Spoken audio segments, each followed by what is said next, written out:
kílẹ̀ o ara ló ń ta wọ́n ṣe mọ́ o náà bá sunkún sójú bẹ̀rẹ̀ má ti fi ìgbín sọ kò fẹ́ yẹ ẹyẹ kò lọ ìgbín sọnù sígbó wọ́n dúró títí ọwọ́ wọn ò tó ìṣó máa ṣe ta ní kókó ṣòkòtò tí olókùn ó dá kìtìyàn ó dórí àwọn lọ́tẹ̀ o. Ó dórí àwọn lọ́tẹ̀ o. Àbọ̀dórí àwọn lọ́tẹ̀ o. Ó dórí àwọn lọ́tẹ̀ o. Ọmọ iná náà mi arán síná orí mi dákun má ṣì mí lọ́nà o. Mo tẹríba fàdàgbà o. Àgbà ẹ foríjì ni. Ojoojúmọ́ ni mo ń pọ́n wọn lé. Mo ń ṣèyá sí àwọn àgbà o. Mi ò fojú tí rìn wọn láyé. Ọmọdé ẹ má fàgbà ṣe yẹ̀yẹ́. Torí oníkọ́ tó yọ lání. Ọmọdé ń bọ̀ wá dàgbà o.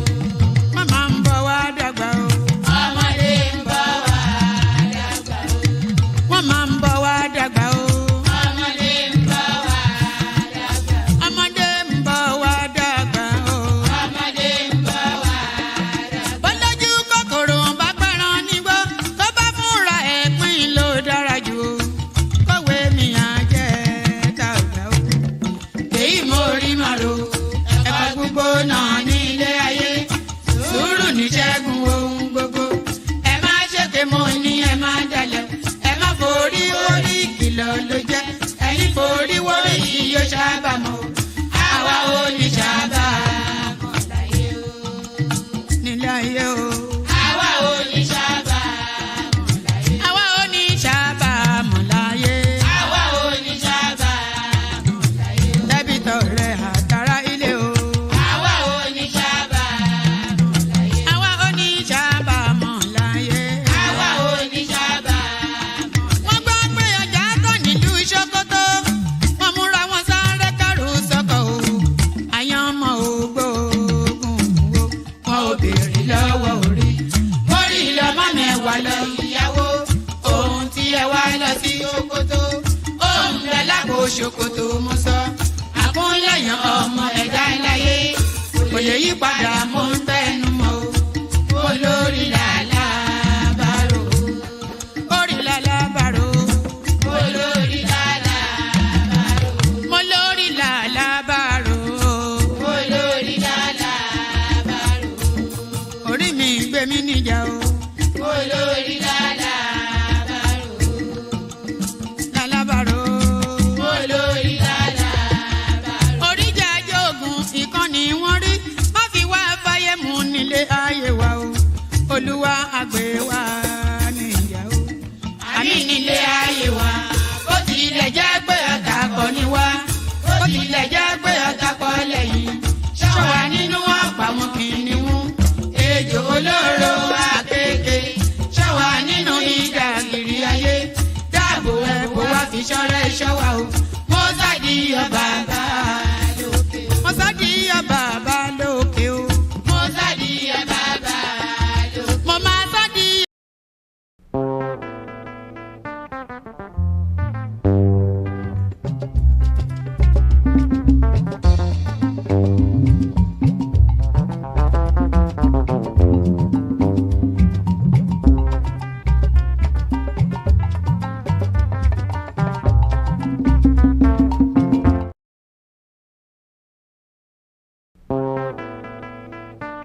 jàná ìyàwó. Kí ló ṣe mí ṣe wọ́n ṣe jàná ìyàwó.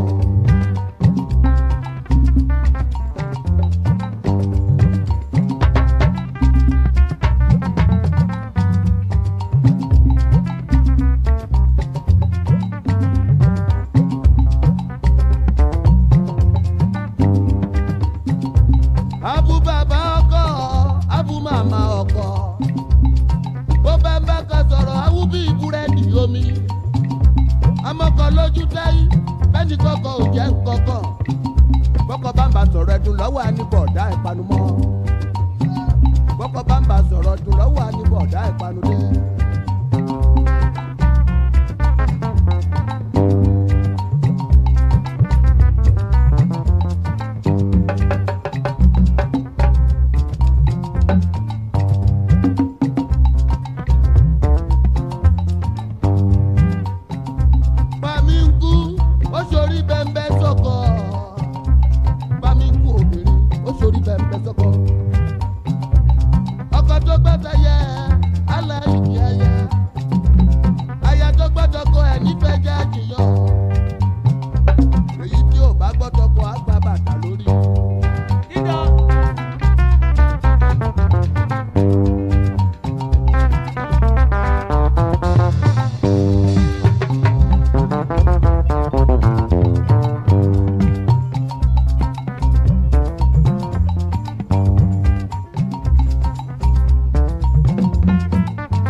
And there it is right there. Edewe feyo komayemi omidon. So do you know what that means? Type it in the comment section before I even tell you the translation. Edewe feyo komayemi omidon. Do you know what that means? It means the language you've spoken, young lady, is not at all to my understanding. Edewe feyo komayemi omidon. So that's not even Yoruba, by the way. That's Yoruba, but of a particular lilt.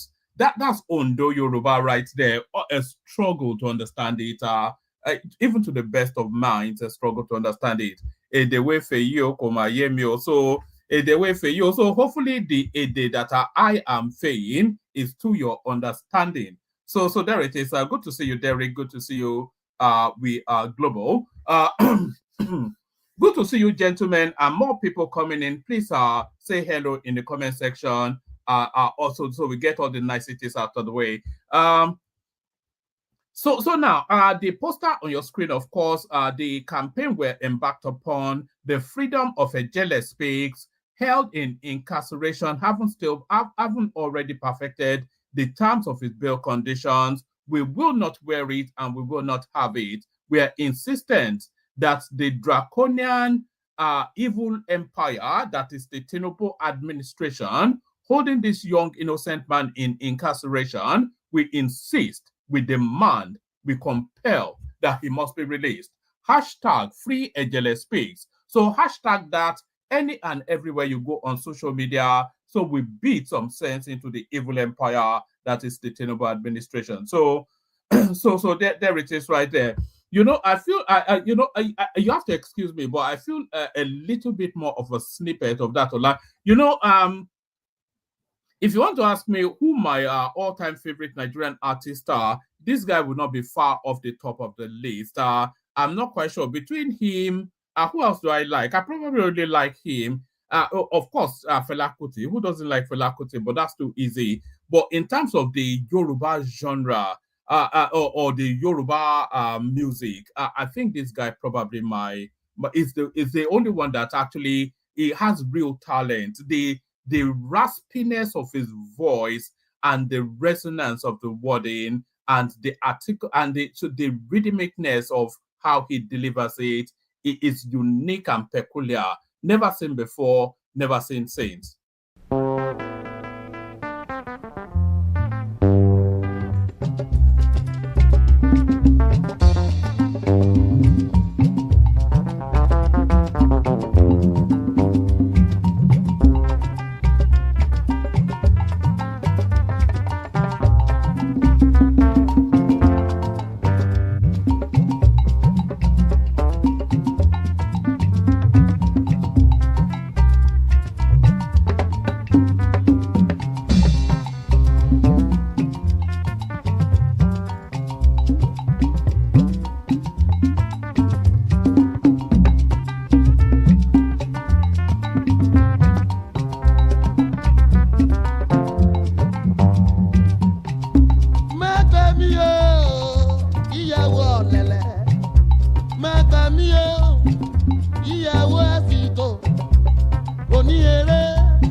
ṣẹ̀ṣẹ̀ fún mi mọ́ o ìyàwó kò yẹ kó fi jẹ gàba lórí mi ìyàwó.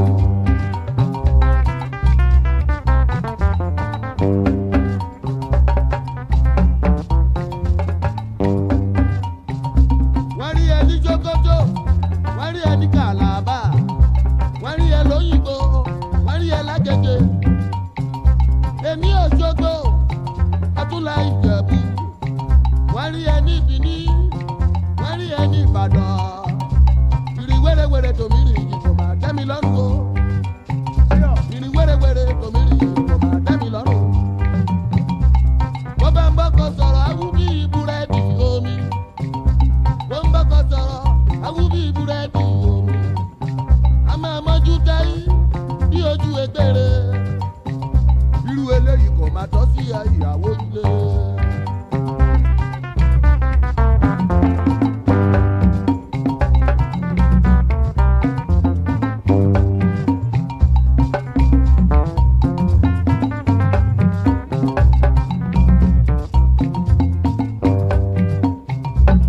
bí bèbí ti dára tó fi wà bẹ́ wa jẹ́.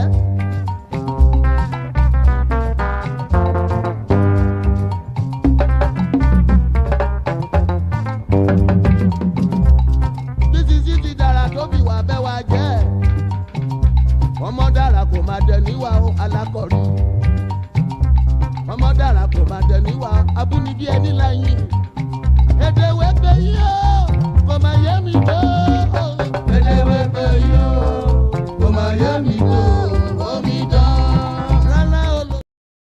All right, enough of all that. Pardon me, enough of all that. It's not a moment of self-indulgence. Important matters to be discussed. So good day to you. Good to be in your company. How are you? Good day to you. Good to be in your company. And how are you? Hope you've had a gloriously wonderful day, cascading into seeing the day of spending the evening with your favorite Oyo Alaafin man. One man went to mow. So who is your favorite? Who else can be? I'm probably the only Oyo Alaafin man that you know. So by default, I'm your favorite Oyo Alaafin man, and I'm probably your most detested one as well, depending on the inflection of the conversation. But no, good day to you. Good to be your company. And how are you? So the usual protocol, click on the like button. Just as soon as you hear me make that invitation, then go ahead and just do that. So click on the like button. So let me see if I can hypnotize you with my voice to lead you in that direction. We do need those numbers going up. We implore, because it's a numbers year this year. We want to hit record numbers all the way through. So click on the like button. If you're not already subscribed, please correct that as well. If the subscription button is showing as red on your screen, then you've not yet fulfilled all righteousness. Fulfill all righteousness by clicking on that red subscribe button. They press it so that the word subscribe changes to the word subscribed, and then you have then fulfilled all righteousness. So fulfill all righteousness, click on like, and then subsequently click on subscribe. Click on the hyperlink that says StreamYard if you want to come and join me on the screen. If you want to come and be an active combatant, click on the hyperlink that says StreamYard. It will pop you into a studio space, and as soon as I've finished fleshing out the body of the talking points, I'll let you onto the screen, then I'll invite your thoughts. So a conversation then ensues. So click on like, click on subscribe, click on the hyperlink that says StreamYard, share the links as widely as you can. I'm not quite sure that sufficient enough of you are doing that. That's probably what's timing the progress of the platform. So if you are really a champion of the platform, then you should be sharing it really right across your social media spaces. So do that. Copy the link and share it in your wherever it is that you mooch around on social media. So do that. Like, share, subscribe. Like, share, subscribe. Click on the hyperlink to come join me. Super chat towards the stream. I'm always a bit reticent to ask people to super chat, even though I'm always asking people to super chat. But I was actually watching that guy Dayo that goes by the moniker Daddy Freeze. I was watching him earlier on today, and he pulls no punches in assaulting people's wallets. So I'm thinking, well, no, I shouldn't really pull any punches assaulting people's wallets as well. Why should I? I can ask. and then it's at your discretion. So just a super chat, if you will. So all that, like, share, subscribe, click on the hyperlink that says stream, yeah, super chat, etc. All those funky nice things. All those funky nice things. Play that funky music for me, white boy. Play that funky music. So when you see me pause for a moment, by the way, I'm having a sip of water. You know, I talk for 4 hours up non-stop. So you can imagine then you're completely perched. You need to be lubricated all the way through. So so yes, quite a lot of items in the news today. Actually, we've got the tax bill sailing through the parliament seamlessly after all the brouhaha and we know go agree and bottle breaking that we saw all over the north, looking for somebody to stab. It looks as though now the tax bill is sailing through the parliament seamlessly. So we'll go to that in a moment. But there was another news that flashed up, a very tragic one at that. There's a gospel singer called TIMILEYIN. So a gospel singer called TIMILEYIN. Let me pronounce it properly. A gospel singer called TIMILEYIN. I never knew he existed as a human being. I know that yes, I feel a bit rough at the moment, Derek. Maybe we'll go with this for the moment. So a gospel singer called TIMILEYIN. I never knew he existed as a human being until today. And really now knowing that he exists as a human being, I wish I didn't. So this gospel singer guy, anyway, we'll get to that story in a moment. A lot of you will know the backdrop of it anyway. He was caught in Nasarawa State with a package in his carrier bag. And off the back of the content of that package, he was summarily arrested by the police. What was in that package? He unalived his girlfriend and then took the head off and put it in the carrier bag. We all know what he's going to do with it. So if you can't even date Yahoo boys and you can't date politicians, so the girls cannot now date gospel singers as well for reasons of being used for, Yahoo money. So we'll be discussing that as well. So a whole myriad of everything. So let's kick it off there. But the biggest story, of course, the impeachment of the Lagos State, the leader of the Lagos State House of Assembly, Mudashiru Obasa. So we kick it off with that. He was impeached. Why was he impeached? What are the consequences of that? How does he play towards 2027? All of that in place. So gear up and gather up your loins. Just chillax and we launch into it. Are people still saying that, by the way, chillax? They used to say that back in the day, chillax. So chillax and we launch into it. Lagos Assembly, hold on.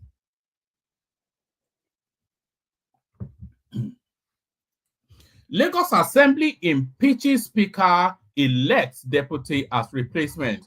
So the night of the long knives, or the afternoon of the long knives, what took place in Lagos State Assembly today. But two things happened simultaneously that were seismic. So we'll read this article and then we get into just the impact of what's just happened. Lagos Assembly impeaches Speaker, elects deputy as replacement. So we get into it.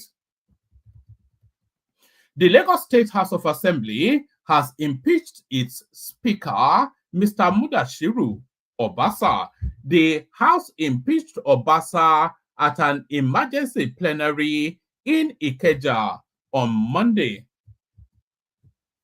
The Deputy Speaker, Mrs. Mojisola Miranda. So already, even that name is of that Latin cusp that we have in Lagos, don't we? The Hernandezes, the Fernandezes, and the Handeses that we have. Those are Brazilian Lagosian. So Lagos is a confluence of it's a potpourri. It's a ilalasepo of all sorts of blends of people. The Deputy Speaker, Mrs. Mojisola Miranda, APC Apapa Zone 1, was subsequently elected and sworn in by the lawmakers as the new speaker. News Agency of Nigeria reports that the clerk of the House, Mr. Olalekan Onofeko, was also suspended. Let's take that from the top again. I don't like how I'm reading that. Let's just, sorry, apologies for that. The Lagos State House of Assembly has impeached the Speaker, Mr. Mudashiru Obasa. House impeached Obasa at an emergency plenary in Ikeja on Monday. The Deputy Speaker, Mrs. Mojisola Miranda, APC Apapa 1, was subsequently elected and sworn in by the lawmakers as the new Speaker. News Agency of Nigeria reports that the Clerk of the House, Mr. Olalekan Onofeko, was also suspended indefinitely, whilst the Chief Whip of the House, Mr. Mojid Fatai, was elected as the new Deputy Speaker. News Agency of Nigeria reports that security officials have taken over the premises of the assembly to forestall any breakdown in law and order. Details surrounding Obasa's impeachment had yet emerged as at the time of publishing this report, as official statements were yet to be issued by the assembly or its leadership. However, insiders suggest allegations of financial impropriety may have played a significant role in its removal. Obasa, APC Agege Zone 1, a sixth-term lawmaker, had held the speakership position for years and had been enmeshed in controversies in the past over allegations of mismanagement of assembly funds. Obasa's impeachment has opened a new chapter in the annals of the House. So there it is right there, short and to the point. The Speaker of the Lagos State House of Assembly now no more. It hasn't departed this mortal coil, but he has departed the assembly. So what does this mean? Yes, if they want to impeach him, it's easily done because the guy is as criminal as can be. But he has been as criminal as can be pretty much from his first year as the leader of that House of Assembly. So he's 6 terms into it. So there's nothing changed in terms of his criminality. So now, why now get rid of him? That's where the question really is. And if you want to know why they are getting rid of him, it's all wrapped around politics. It's all wrapped around politics, and it's all wrapped around the politics of 2027. There can be no other reading other than that reading. It's all wrapped around the politics of 2027. This is when this guy sealed his faith. Watch this. Becoming governor is secondary. It is something that I have not given a serious consideration. Nevertheless, that does not mean I am too young or lack experience to run, whereas those who have been before me are not better off.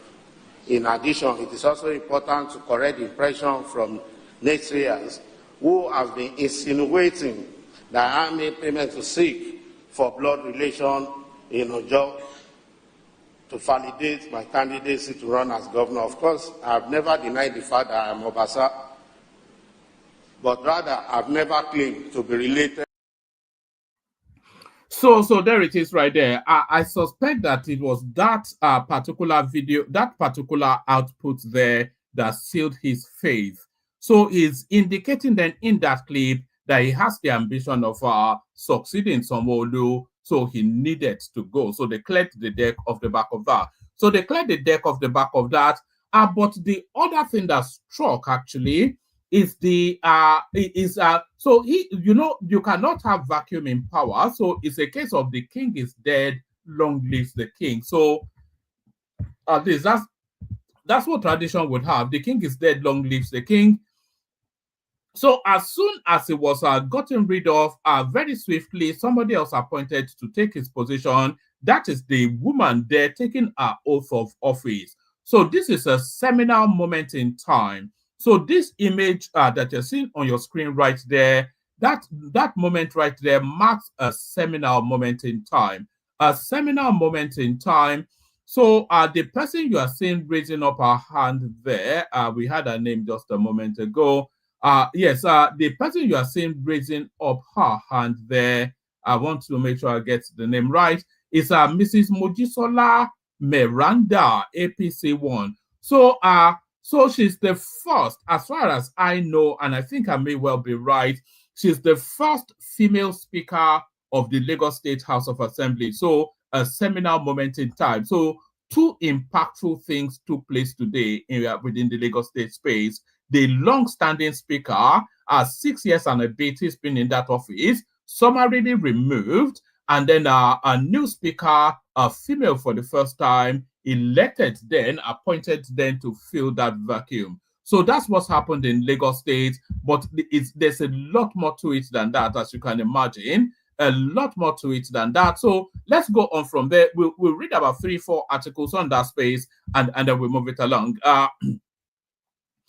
Last but Miranda emerges first female speaker of Lagos State Assembly, just exactly as I said. Speaker Mirashura Obasa was impeached moments ago by the Lagos State House of Assembly. This is a developing story. His impeachment amidst corruption allegation, first published on blah, blah, blah, immediately produced last but Miranda as the new speaker. She will be the first woman to serve in that role after 7 men previously held the position between October the 2nd, 1979. So this is not, so I think she's actually the first in the history of that state, not in the history of the of this Fourth Republic, because I actually had the sense that she was the first in the First Republic, but in the entirety of the history of democracy in Lagos State, she's the first female speaker of the House of Assembly. So you wonder then which is the more impactful news, the removal of Obasa or the first female speaker of the House of Assembly. So nights of the long nights in Lagos State today. Night of the long nights. His impeachment amidst corruption allegations immediately produced last but Miranda as the new speaker. She will be the first woman to serve in that role after 7 men previously held the position between October the 2nd, 1979, when Oludosu Oshinowo became the first speaker, and today, when Mr. Obasa was impeached. Mrs. Miranda was first elected, Mrs. Miranda was first elected member of the Lagos House of Assembly from Apapa 1 in 2015, when Mr. Obasa was first elected speaker. She is currently serving her 3rd term as a lawmaker. Before joining the Lagos Parliament, she worked as a political aide in Apapa local government area between 2008 to 2014. She had previously worked in the private sector, including running an oil and gas company. She was born. I wonder, does anybody ever do any other work in Nigeria other than doing XYZ oil and gas? Everybody is oil and gas. Even the cleaner at Shell headquarters, she would leave office and tell you that she works in oil and gas. She had previously worked in the private sector, including running an oil and gas company. She was born August the 16th, 1980 in Lagos State. So she's relatively young. What does that make her? 40-something or thereabout? She was born August the 16th, 1980 in Lagos. She attended Randall Primary and Anglican Girls Grammar and took undergraduate and graduate studies at Lagos State University and the University of Lagos, respectively. Her legislative records remain unclear, but parliamentary sources said she was a loyal member of the APC and always toed the party line. So, a lapdog. So essentially, he's been replaced by a lapdog. So that last sentence right there tells you all you need to know about why she was appointed. Her legislative records are unclear. So her legislative record being unclear tells you that she's had no impactful input in all of the years that she's been in parliament. But how did she get that job? It goes on to explain. But parliamentary sources said she was loyal. She was a loyal member of the ruling All Progressive Congress. So that already gives you a clue. But then what cements it is that and always told the party line. So a lapdog then used to replace Obasa. So still within the Obasa storyline, Article 8 reveals Obasa's crime, next line of action after removal of Lagos State Assembly. So the conspiracy starts to come in. The special advisor to for the special sorry, water. Let me have a sip of water.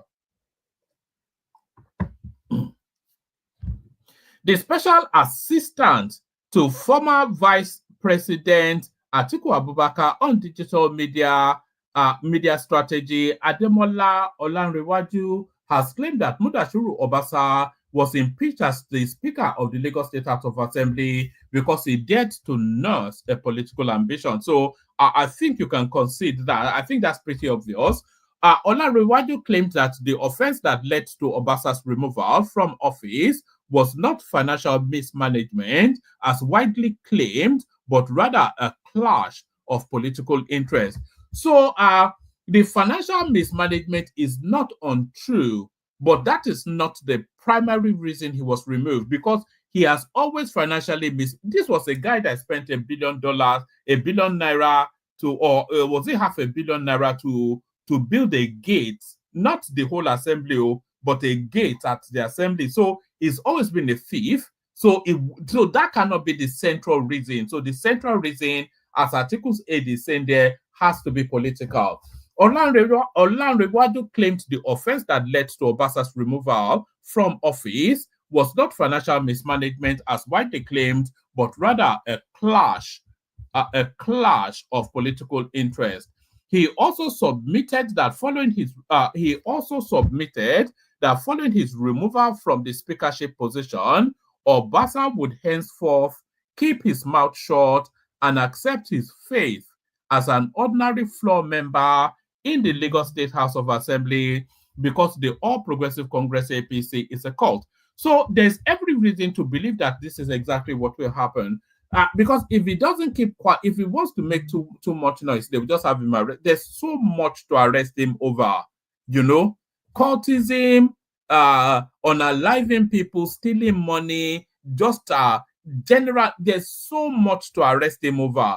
This guy owns about 200-300 houses all over Lagos. This barely literate guy. So it's going to do exactly as this guy is saying. He'll just stay quiet. He'll probably even resign from the assembly because he'll be too embarrassed, having been speaker and now having to sit in the pews.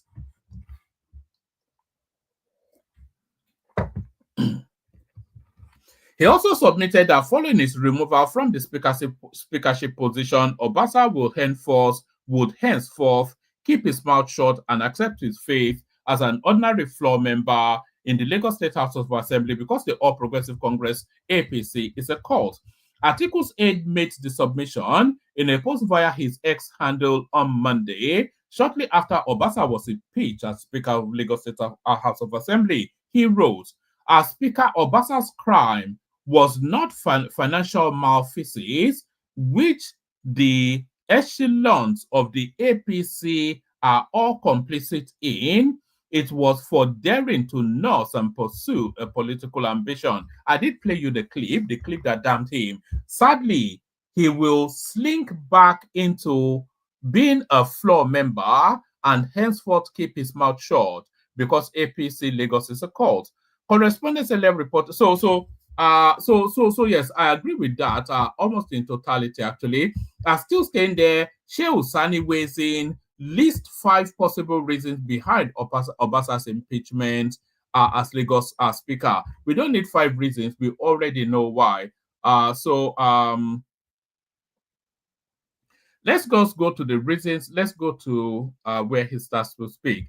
Okay, let's pick it up from here. Sani outlines the following reason as contributing factors. 5 factors that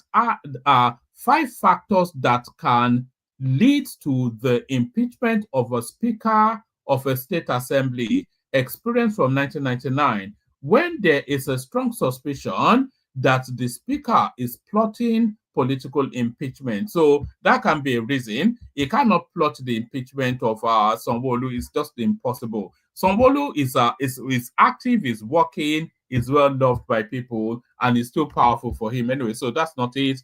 When the speaker is becoming too independent and resists taking orders from the governor. So yes, we're heading towards the reasons. There's a certain arrogance to Obasa, which I think he actually sees himself above the governor, you know. I think he sees himself above the governor, you know. When the speaker is not taking good care of members and leaving them hungry, so it's not sharing the loot round. When the speaker is deliberately delaying or obstructing the passage of the governor's interested bills. When the speaker is strongly accused of colluding with enemies of the governor. So those are the reasons that Senator Shehu Sani is adducing for the impeachment of Obasa. So that's the Obasa storyline right there. Let me actually play you some clips that speaks to that space. Let me play you. Which one do I want to play you? I'm not going to overladen it, but let me play you this. Let me play you this. You must have saw this coming the last 18 months. You must have saw it coming. But in recent times, you should also recall events of the day when the governor presented the 2025 appropriation bill. You know, the leadership of the party were invited, as is the convention, and not only was the governor, was kept waiting for over 4 hours, the leadership of the party and all invited dignitaries to witness the epoch events were also kept waiting for over 5 hours with no apologies, with no excuse.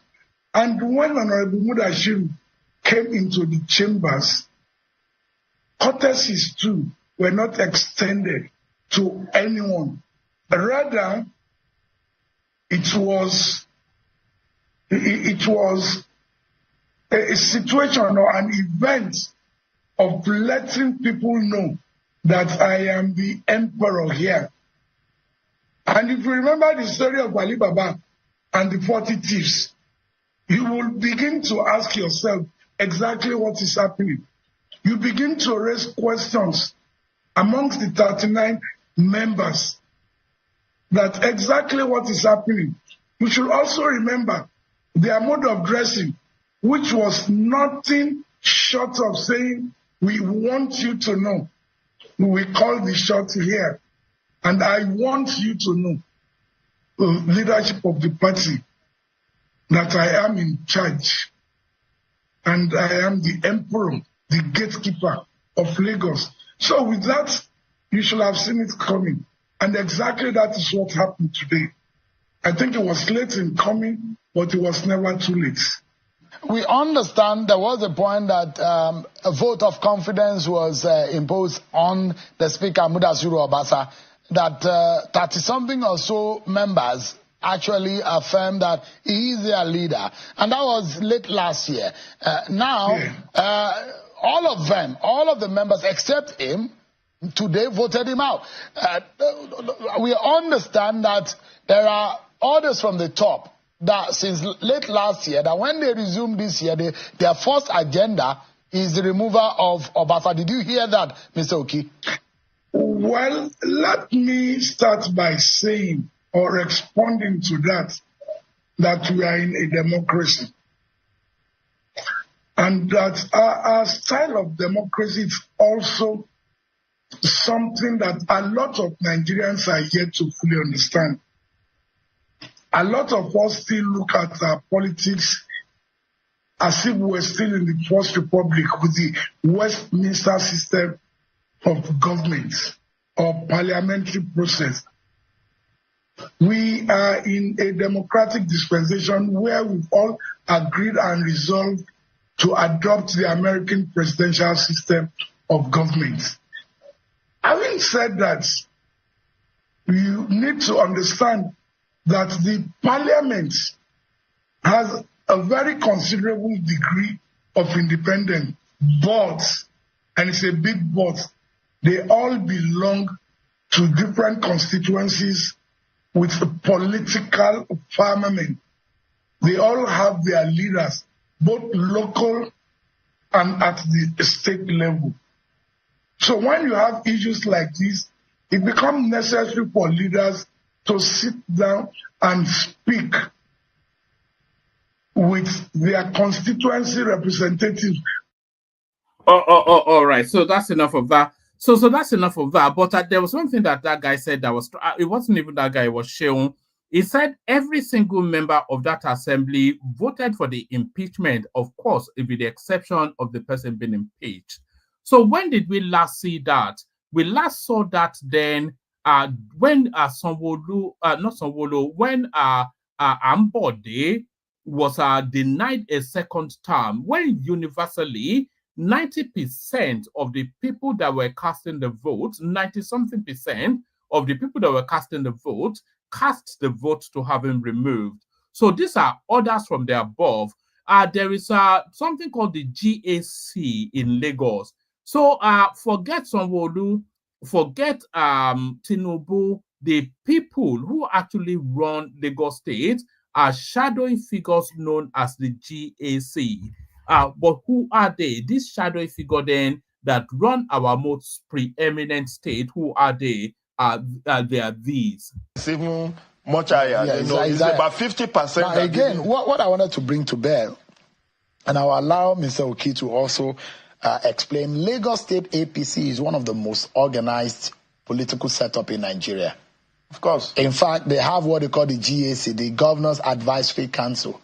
And we saw that that group. We thought that a lot of people didn't recognize that group as powerful. They were the one that Ambode was denied second term. We knew their powers when Akinwumi Ambode was denied the ticket of the party. An incumbent, even his colleagues, governors, went and did advocacy for. Asiwaju was pleaded with. But the GSC said no. These were the group of very experienced APC members. So what I wanted to ask you, or wanted you to comment on, is the organization of the APC in Lagos. So much that, yes, they have a leader who is the president of Nigeria, but they've got some very elderly, experienced politicians who sit down. It's such that it's a very organized setup, whether you like them or you hate them. They're perhaps one of the most organized political groups in Nigeria. In fact, that's something that the rest of Nigeria should learn, particularly in terms of leadership recruitment. Like I said, Lagos scores first. It's not just a state of aquatic splendor or state of excellence. It leads in several ways. Lagos budget. All right. So there it is right there. The people that actually run Lagos State is the Governor's Advisory Council. And they are more. Do you know that when Ambode was removed, Tinubu got the blame, but Tinubu was actually against it to have Ambode removed. But that Governor's Advisory Council, their mind was already made up, and they said it was gone, and it was gone. And we saw it with Obasa again. Every single member of the Lagos State House of Assembly voted for the impeachment of the guy, with the exception of himself. Of course, he voted for himself to stay. So that is the potency of that space. Nobody is bigger than the people running Lagos State at the Governor's Advisory Council. But at some point we'll have to delve into maybe today will be that point even. Who are members of the Lagos State Governor's Advisory Council? Let's see if we can unmask these people right now. All right.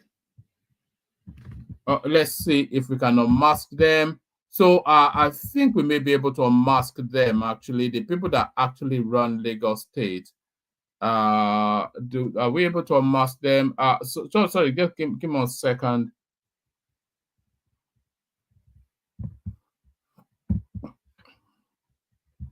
Just hold on. Imagine the silence then on a broadcast. That's never a good thing. All right. So they're telling us that there are 24 members. Let's see if we can get a name check. Who are they? It says members of the Governor's Advisory Council include the wife of APC leader Remi TINUBU, Senator Solomon Adeola, Senator Tokunbo Abiru, Gbajabiamila is one of them, former governor of Lagos State, but Fashola is one of them. Curiously, Mudashiru Obasa is one of them. Adeyemi Iku Foriji is one of them. Mrs. Idayat Olanoti Adebule is one of them. Prince Tajuddin Olusi is one of them. Otumba Henry Ajomale or Ajomale is one of them. Prince Abiodun Ogunleye is one of them. Cardinal James, there's quite a number of them actually, but there it is. So those are the Council of 24 that hold sway over the Lagos State affairs. So now, let me show you something. This is something that I actually discovered today. Let me show you something. Hold on.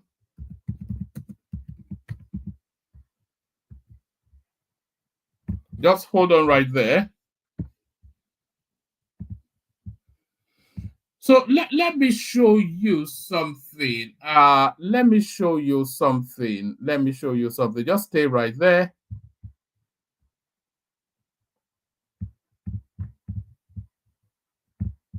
All right. Let me show you this.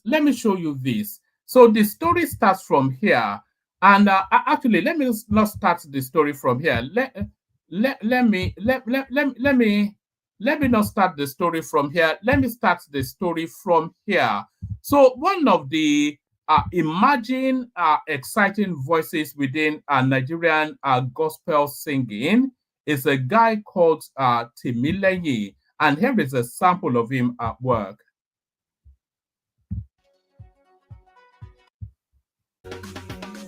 Lift him up, lift him up, lift him up, lift him up, lift him up, lift him up. He's worthy of praise. Pull it. So there he is right there, asking you to lift him up. So there is the gospel singer TIMILEYIN asking you to lift him up right there. And then where is he again? There was one motivational, and here he is again giving a motivational speech to young people. So listen to this.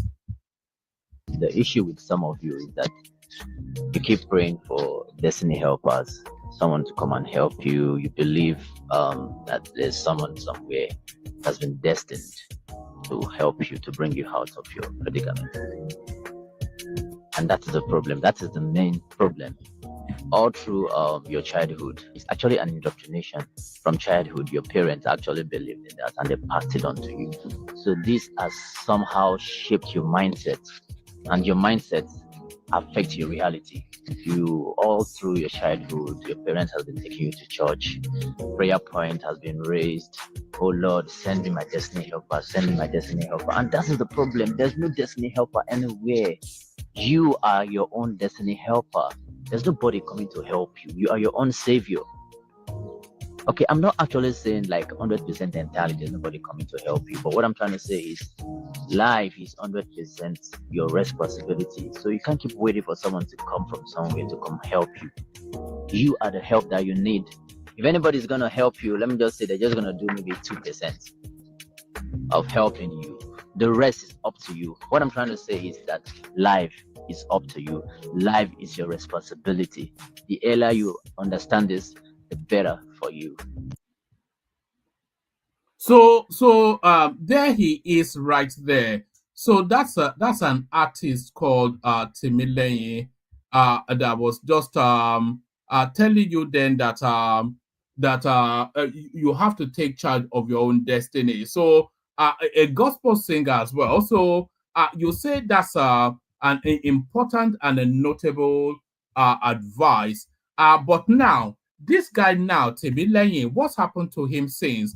So earlier on today, there are clips that I cannot show you on this platform, and the clip of what this guy actually did is one of them. Gospel singer TIMILEYIN arrested with decapitated girlfriend's top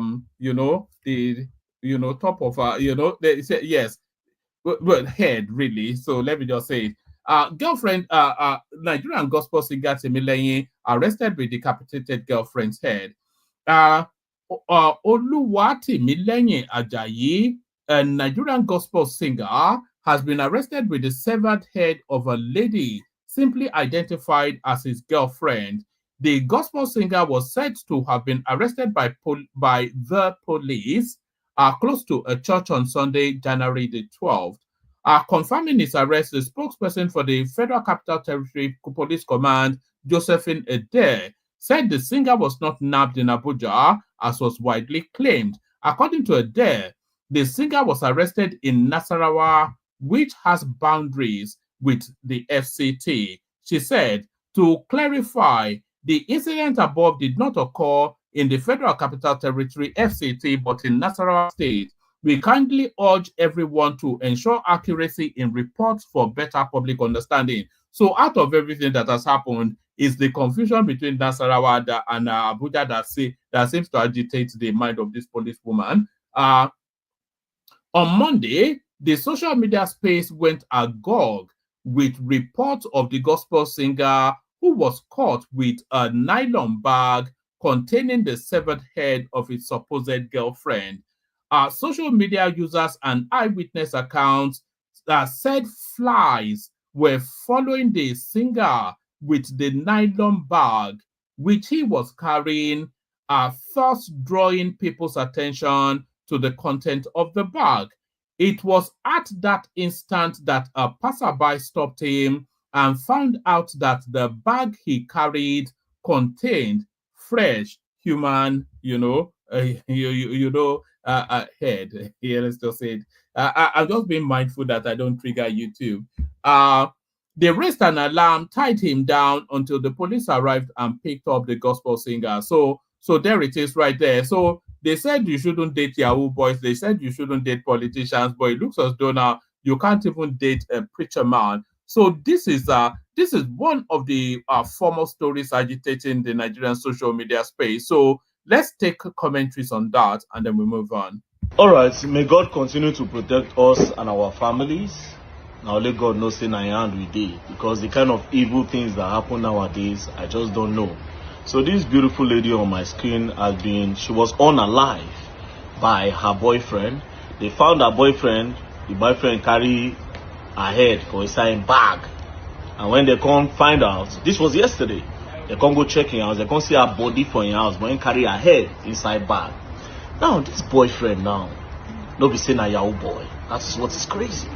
No be organ trafficker, no be ritualist, no be politician. Now gospel musician under the name of TIMILEYIN Ajayi.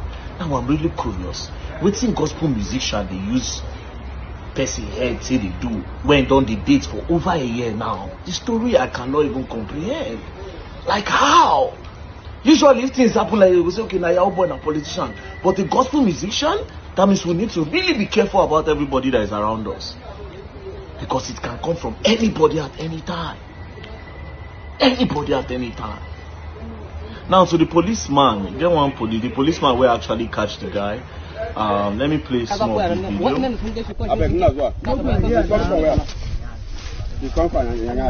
What is her name? Adaju. Which tribe is she?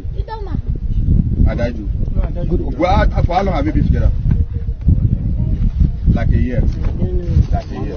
I don't know. I don't know when. Coming to the house. This woman. I was calling the number. The number was not going. My number is my network. Just network. She don't.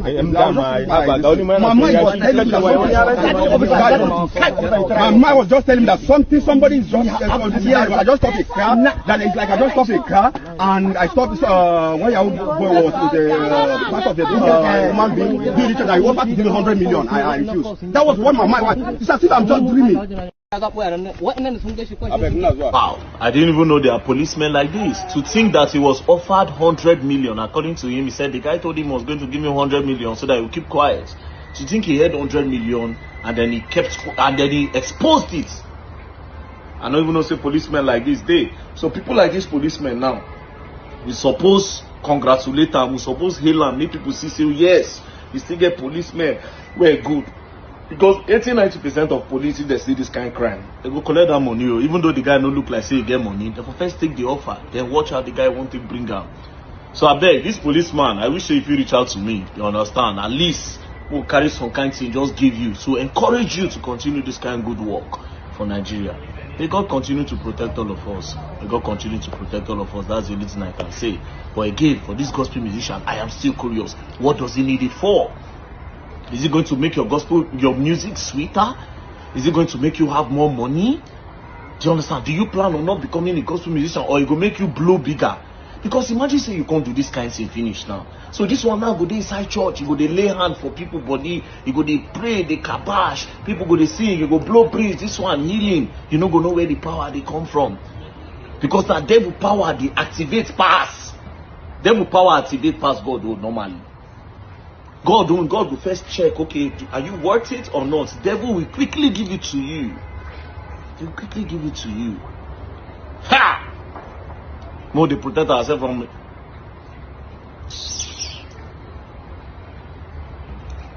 They say make girls not they date. Be careful of dating your old boy. Now they don't date pastor. Be careful of dating politician. All this. Now they don't date pastor. Pastor, take 1 year. Come on, person here. God continue to protect us. Peace and love. And we gotta stay careful. This one not the time of saying don't play, you will learn. It's different because I cannot comprehend why you do that. Then again, may God help us. So there it is right there. May God help us. It's just, Nigeria is just so wild. I cannot imagine myself living there anymore, Imagine somebody as naive and out of the loop as myself having to live there now. I'll be lamb to slaughter. They will chop me up in bits one day. It's unconscionable. So here is a pretty young girl. That family completely destroyed then. And like that guy was rightly said, if he had gotten away with it, he will. You saw him preaching sanctimonious something. It would have been sanctimonious. He will be telling you all about hard work, that life is not about luck, that you have not succeeded because you did not apply yourself hard enough. It will tell you about his journey from poverty to riches, all of those fantastical stories. But then all those stories, of course, it doesn't extend beyond him just using his girlfriend's head for Yahoo money, a gospel singer. So where do you place the trust then in Nigeria? Who do you turn to?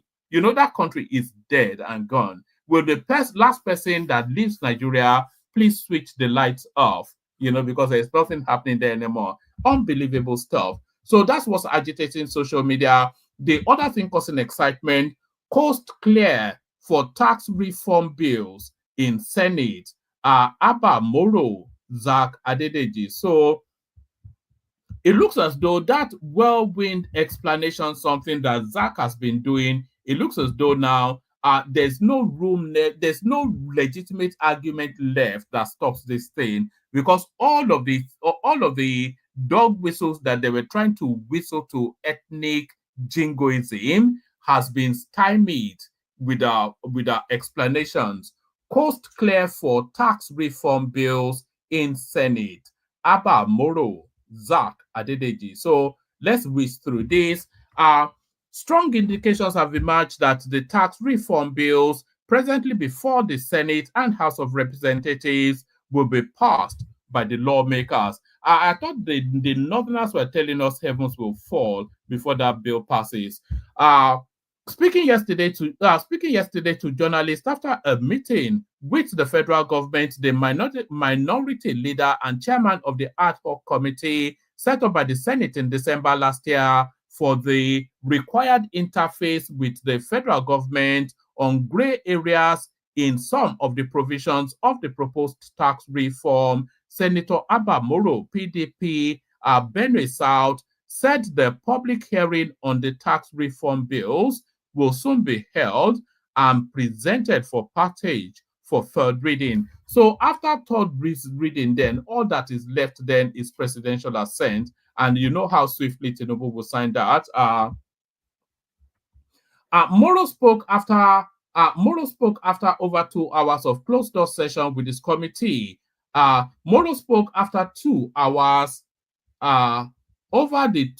Moro spoke after over 2 hours of closed-door session. His committee held with the Attorney General of the Federation, Lateef Fagbemi, Chairman of the Federal Inland Revenue, Zach Adedeji, Chairman of the Presidential Fiscal Policy and Tax Reform Committee, Taiwo Oyedele, and Chairman of Revenue Mobilization, Allocation and Fiscal Commission, Dr. Mohammed Bello Shehu. The minority leader, who noted that some agreements had been reached, said, "We just had a meeting and interface with the officials of the government, the Attorney General of the Federation, Chairman of the RMAFC, FIRS Chairman, and in the process of evaluating the contending tendencies regarding the tax bills. We have agreed amongst ourselves that we must sensitize the whole processes to ensure that at the end of the day, we give to Nigerians what Nigerians want, and that is a law that serves the purpose of all Nigerians." So that is where we are now, and hopefully by the time we meet again, we will finalize and we will have some better story to tell you. Also speaking to journalists at the meeting, the FIRS boss disclosed that the perceived gray areas have been cleared, and based on positive dispositions shown by members of the committee to the bill, they will surely pass them into law soon. Adedeji said, "All those things you call gray areas were discussed, identified, and then, as you said, that the advisory Adedeji said, all those things that you call gray areas were discussed, identified, and then, as you said, that the advisory that doesn't make sense to me. And then, as you said, that the advisory saw the judgment that they are advisory, that should say. So the judgment is not to be made. It's just for us to continue the engagement, the consultation, which based on your observations have been positive. So we are in the right direction and everything is going as planned. There won't be any other further meeting because all issues were identified, all issues were clarified, and then the resolutions were made. So hopefully they don't make any amendments to it. We want it to go through just exactly as it is. Let the Northerners go and do some work. This is now the last readout. Court finally takes action on PDP chairman backing Wike, details in March. So have they sacked him? Is what's the question? Honorable Chukwuemeka Aaron, chairman of the People's Democratic Party (PDP) in Rivers State, have been sacked. So, this is at the state level. So I'm not sure that I'm enticed by that, especially. But let me bring you this now last one. This one now speaks to something we were speaking to yesterday. This is how society continues to hold you in abeyance. This is how the people on top continue to sit on top of you. So let me just this is a good example of how the structure in Nigeria is maintained. Let me show you this. Reactions as Nigerian Deputy Governor introduces her daughter to Okoya's son. Video trends. So this is how it happens. Of course, the rich marry amongst themselves and they maintain their stranglehold on the poor. That's just exactly what this tells us. Mixed reactions have followed the Deputy Governor of Ogun State, Neomot Salako Oyedele. Mixed reactions followed the moment the Deputy Governor of Ogun State, Neomot Salako Oyedele, introduced her daughter to the sons of Nigerian billionaire industrialist Razak Okoya. The incident happened at the birthday celebration of the billionaire, which many Nigerian dignitaries attended. The trending video has been generating reactions from Nigerians who are making different opinions about the moment. Okoya's sons have been in the news for abusing the Naira whilst making a promotional video for a new song. The Nigerian police force has detained a yet-to-be-named officer seen in the viral video with the sons of the billionaire businessman abusing the Naira. Olumuyiwa Adejobi, the spokesperson of the Nigerian police force, announced the officer's arrest on a social media handle on Friday. The time has gone now when the police released the bulletin. Everybody is now making official announcements on Twitter. Is that even legal? According to Adejobi, the police officer's actions as captured in the viral video were unethical and contrary to the force's values. So it's not an arrestable offense. It's a suspension at the best. But what crime has he committed? You know, is he infracted some petty rule, and that should lead to an arrest. According to Adejobi, the police officer's actions as captured in the viral video were unethical and contrary to the force's values. He revealed that the police force was taking disciplinary action to sanction the misconduct. In the video, the officer is seen holding the stacks of currency. The act violates Section 21(3) of the Central Bank of Nigeria CBN 2007, which prohibits the abuse of the national currency. So he was holding it. So what? Are you not allowed to hold money now? Below are some of Nigerians' reactions to the video. So not to the video of the officer, but the video of the Ogun State Deputy Governor throwing her daughter at the Okoya boys. So this is the first comment. You see, as rich people, you see, as rich people, they run things. If to say na party for trenches, na so gossip then go sit down, they gossip. Say the party rice no get salt. So another one, it says Okoya's sons are the next big thing in the entertainment industry. So the scene is whose children attended. Our connections continue from them. They will later marry them, billionaire to billionaire. So that's the point that's being made there. This one, Otumba, he tweeted, "This life, I must make money and be well connected. That is the only way to go." So this, you see what we're seeing here, this sort of commentaries somewhat explains then why that TIMILEYIN decided to use his girlfriend for whatever he was intended to use her for. We keep pushing. May God grant us.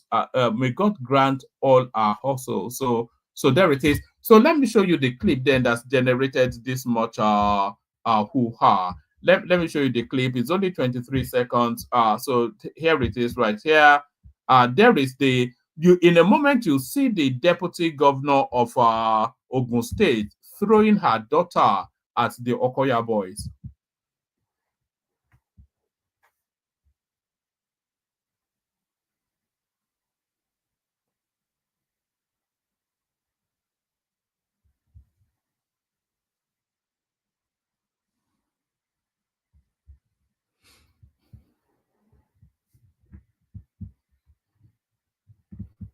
So there it is right there. Ella Lobo would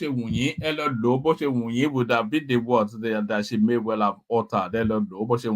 So I'll play you one last clip and then I'll send the link again. No one in the studio at the moment. If you want the conversation, hop on. So a bigger thing happened in Nigeria today. A new Alaafin emerged. Watch this. Distinguished ladies and gentlemen. All right, the time of that day.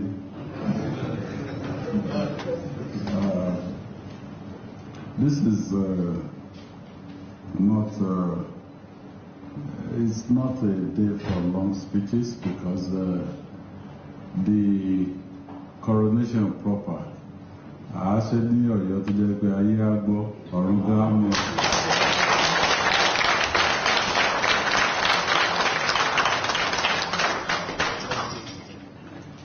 So on that day,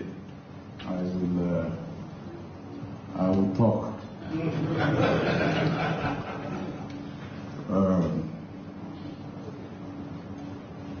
The Alaafin stool is very important, not just to Oyo town or Oyo State, but the entire Yoruba race.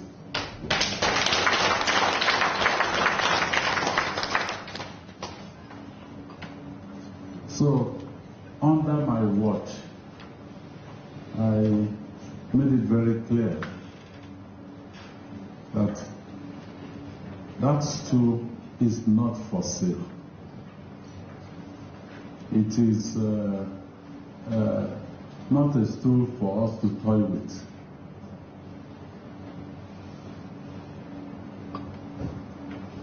I met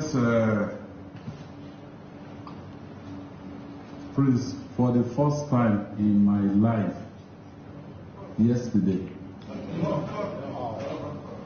I've never spoken to him in my entire life until yesterday. I did not know his profile or the profile of any of the people or any of the princes that were vying for that stool, because it was deliberate. I did not want to have my own opinion or try to push in a direction where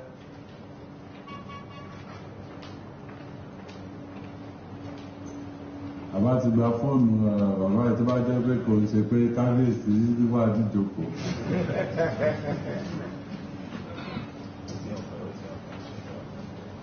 Yeah, I didn't want my own opinion or to be in any way, be influenced.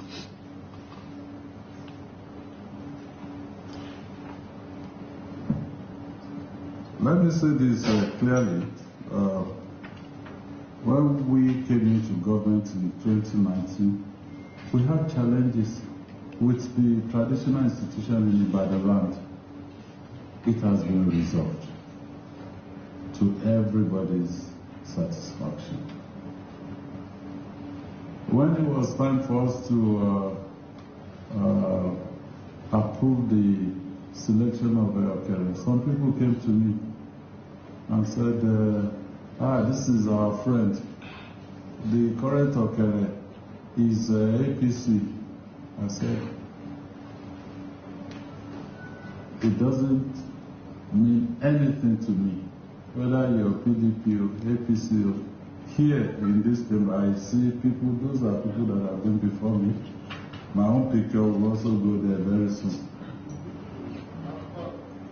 There's not some action group, some UPL, some MPL. So what is PDP, APC? PDP, APC, who knows how long they will be around?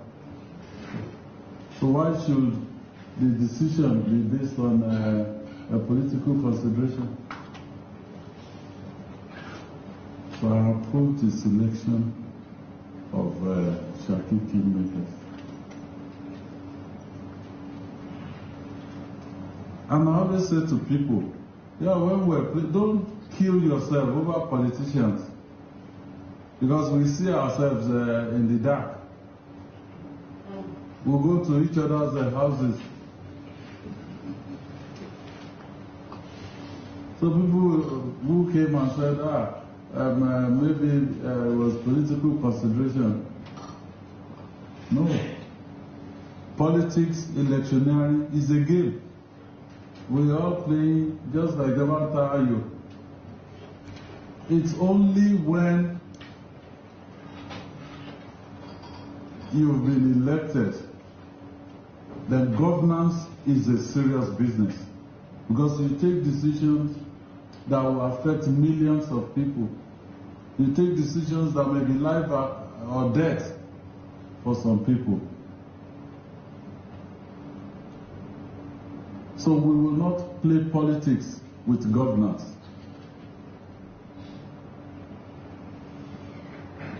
The school became vacant in 2022. We were moving towards election, and people said, no, you have to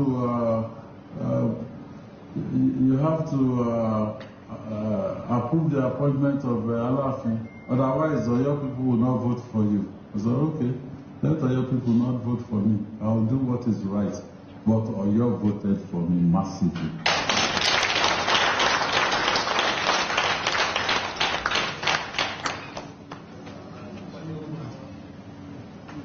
And Oyo will still continue to vote for me.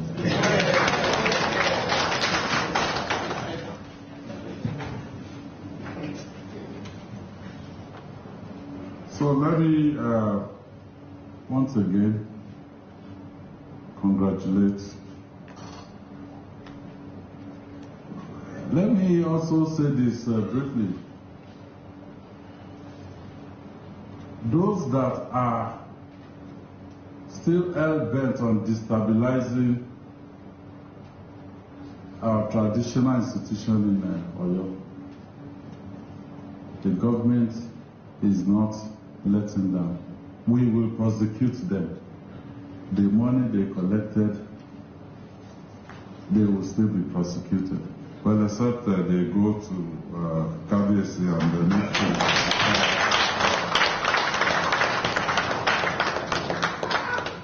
If he forgives them, I will also forgive them.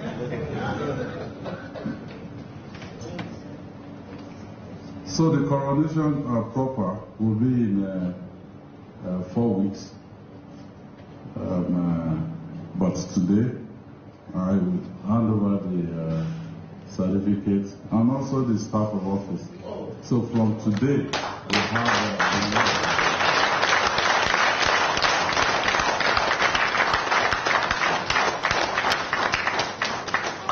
so I congratulate the Alaafin of Oyo land, His Imperial Majesty Oba Abimbola Akim Owade. I pray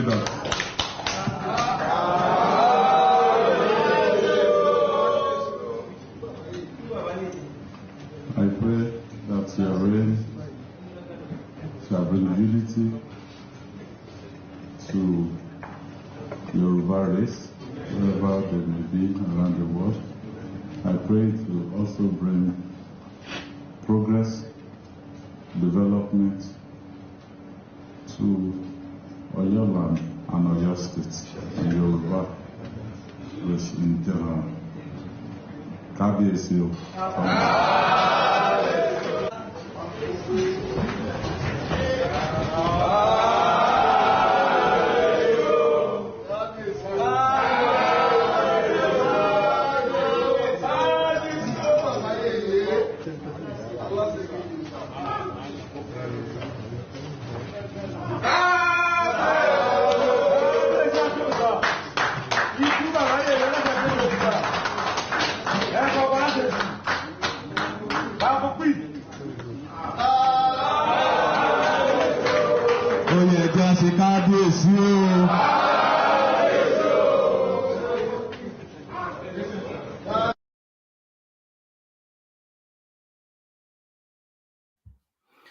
And there it is right there. And with that, the most important tool in Yoruba land has been filled.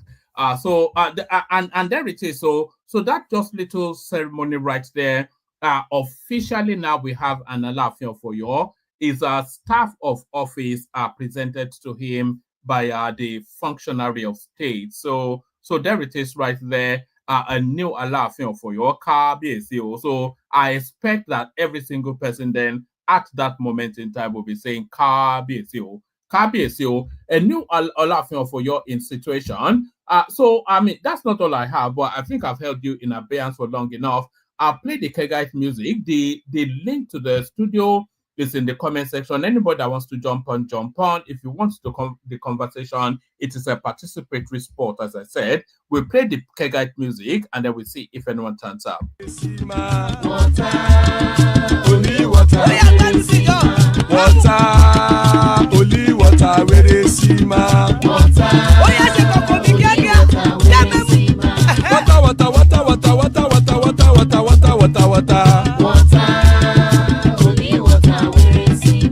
Hapa o naido. Hapa o naido. Hapa you don't come o. Hapa o naido. Hapa o naido.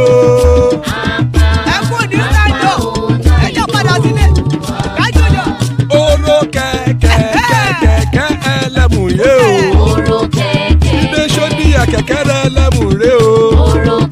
Bobby master kẹ̀kẹ́ ẹlẹ́mù ré o. Chifu wáìlà tí kẹ̀kẹ́ ẹlẹ́mù ré o. Eruku lẹ̀lẹ̀ ẹlẹ́mù dé. Eruku lẹ̀lẹ̀ ẹgbẹ́ ẹlẹ́mù dòde ojàre o. Eruku lẹ̀lẹ̀ Ghana ti dé ẹgbẹ́ bọ́dì o.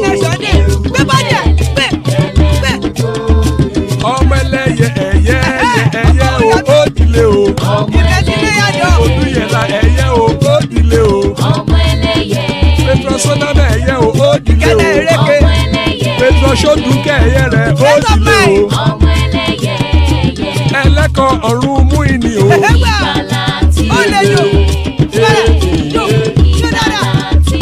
Àkùkọ ọ̀run méjìkọ.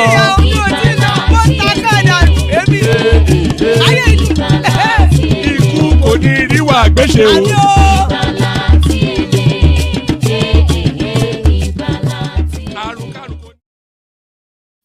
And there it is right there. Ikuko Neru Agbeche, may death have nothing to do with us. So amen to that on behalf of myself and you, my friends. Amen to that on behalf of myself and you, my friends.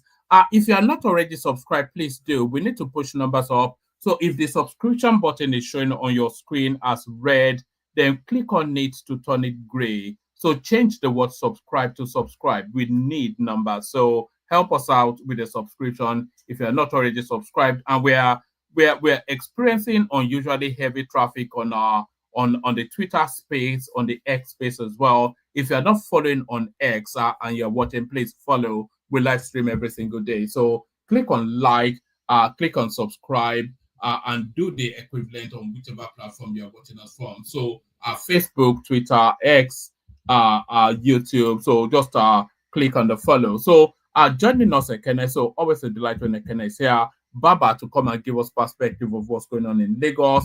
We have Charlie Boy in the house and Tony as well. So still plenty of room. Anybody that wants to hop on. Let's kick it off. Start it off with Ekene if it's still awake. Sometimes he falls asleep. Ekene. Oh man, how far? This your readout is too long. It's too long. You don't know say now 1 o'clock for Nigeria. Some of us we get work for tomorrow, you know. Can I have a dinner? I don't capture everything where you want to say. So it don't reach small where you come, but wait happen now. You just abandon us. No, I know. You know, say I travel now, so I don't get time for when I did village. So when you return 2 days ago. Yeah, 2 days ago. Happy New Year to you, by the way. Happy New Year. Yeah, I wish you the best, my brother. No, how was the village now? Was it as fun as last year? My village is sweet, you know. Know that I have a lot of things to do, man. That village, I need to spend 1 month there to enjoy myself. You get bored very quickly.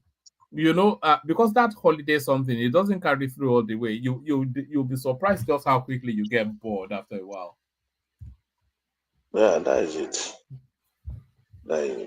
But You know, say if you dey village, your boys no dey there. You know the sweet rich now. When everybody don't come out, now you can't dey there. Who you go dey follow yan?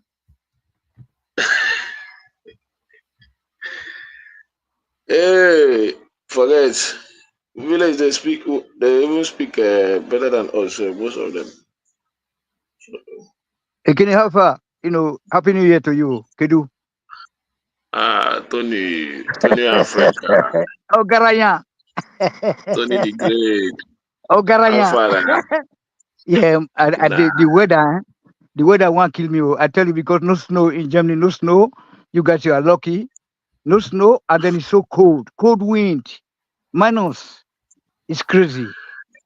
I was just, I had to just come in because, because when one man was said that no one is there, that's why I said, otherwise I'm just shivering, really. And then to this is of special interest because our new Alaafin, you know what I'm saying? So I said, no, I have to appear because, Oyo State is of special interest for me, for my life. And then I think my surname has a village in Oyo State there, a full name, just by coincidence, it's a crazy. All right, my brother. It's nice. Thank you.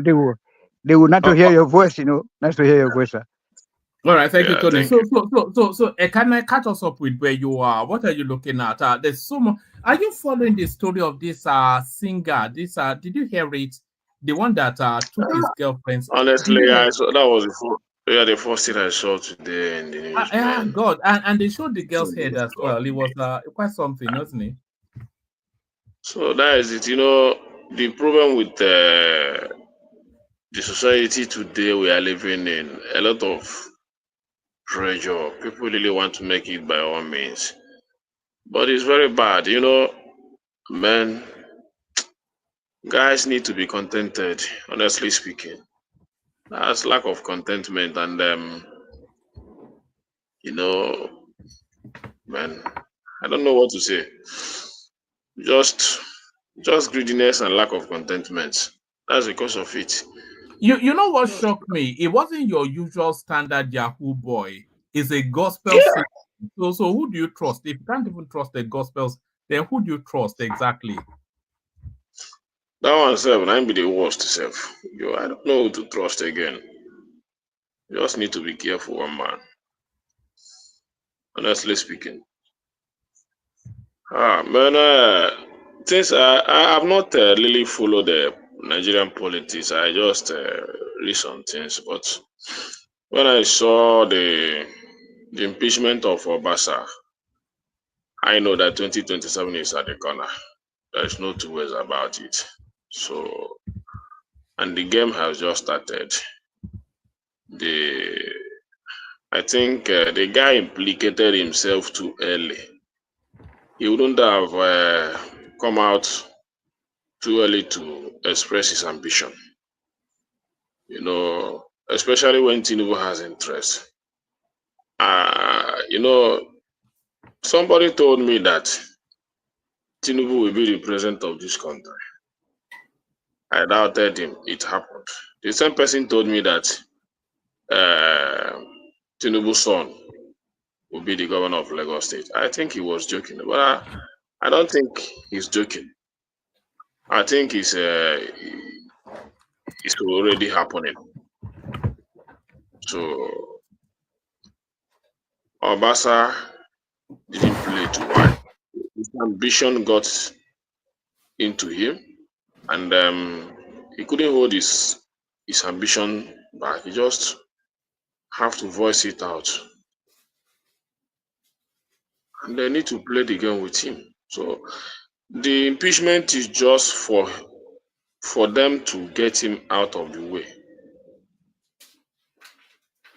For the real person, they need in 2020, which is TINUBU. So I don't pity him. No, he's the only.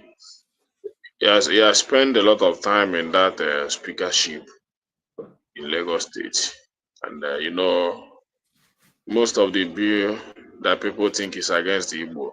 A lot of Igbo people think that is against them. He's the one raising bills against them. So most of them are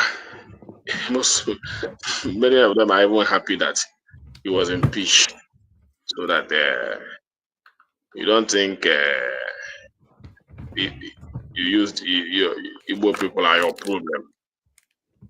So that is it. Obasa. And he's gone forever. He's not coming back. No, That's the he's end of gone his now. politics. Because there's too many allegations against him. So if they want him out, he goes quietly.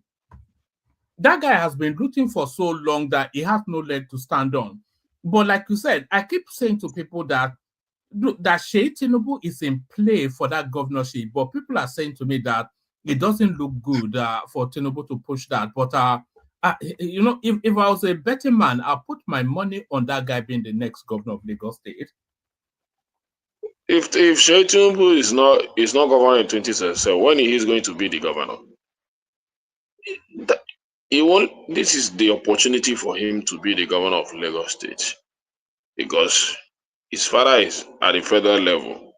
So they have the power to put him there. They have the power to do everything to make sure that he becomes the governor. So anybody doubting it doesn't know the kind of politics that TINUBU is playing. So I'm not against his ambition. But this, if everybody know, even the blind know, that TINUBU is in the picture. And he is the cause of Obasa problem. Because Obasa has challenged TINUBU ambition, which he shouldn't have done. I blame him. You know, I think that Obasa somehow is somehow power drunk. Somehow power drunk. And I heard that he also challenged Sowolu in a lot of decisions. The governor cannot help him also. So he's gone forever. Let him go and face other things in life. About his political career has just ended. That's the end of it. Yeah. Now, big fish swallow small fish now. Big fish swallow smaller fish, and then it's gone. It's going to digest in the stomach, and then it will shit them out. Mafia game. Mafia game. They just killed him. What's the sentiment about TINUBU possibly being the governor? And how do you think it looks for TINUBU to be on the ticket as president and his son to be on the ticket as governor of Lagos State? It's very easy, the allegation of family business sort of. How do you think that looks? Well, it is for a lot of people that support him. They will not see anything bad in that. They will tell you his son has a right. No, but it's not about the people that are with him, though. It's the people. It's a very potent weapon to use against him now. Imagine what spaces like Atiku and the Obi space would make of that. Well, that's for me. It doesn't look decent. For me, it doesn't look decent for TINUBU to be at the federal and the son is contesting for governor of one of the biggest states in Africa. So it doesn't sound so. Ekene, Happy New Year. I wish you were Baba. He is not contesting. People are putting his name forward. And he will not be in the picture in 2027. That's a big joke. That's a big joke, Baba. You mean all those go bank it. Go bank it. You mean all those support group are just for? Do you think the guy is not ambitious like his father? And the only time he can gain his ambition is this time. I say go bank it. Answer Kenneth's question though, Baba. Do you think TINUBU is ambitious to be the governor of Lagos State? So answer that one first. Of course, who want to burn NFA? No future ambition. Every human being must be ambitious. But So like Caesar, if it doesn't go now, then when will the opportunity ever he present is again? 44 years old. In 2027, he will be 47, about 48. another 8 years gone by. At 55, it could come to him. Right now, as we speak, it is Awori. And the deputy of that Awori will be somebody from Ikurudu. Take it to the bank. Carry on, Ekene. Baba, You forgot that you are in Africa environment, Baba. Baba, I don't see this picture you are painting, but honestly speaking, I don't see That's this why I picture say you are take it to painting. the bank so that you remember Telling me when that the TINUBU will nominations wait are till made. this. There is no other opportunity. TINUBU knows that if he misses this opportunity, that time that you want him to be the governor, he will not have the opportunity, because by that time they would have lost ground. Maybe his father would have finished to be the president of Lagos this is not country. run that way. They would have lost ground. Bulata, thanks for the correction. 39 years. Yeah. Carry on, please. So that picture doesn't sound well to you. It doesn't sound well to me. Okay, I carry see on. him. Now. I see what I see. I cannot say because of somebody from Awori, Obasa was impeached. He's a loyal guy to TINUBU. He is Very borrowing loyal. Awori's, what do I call it? Whoa, carry on. When you reach my turn. I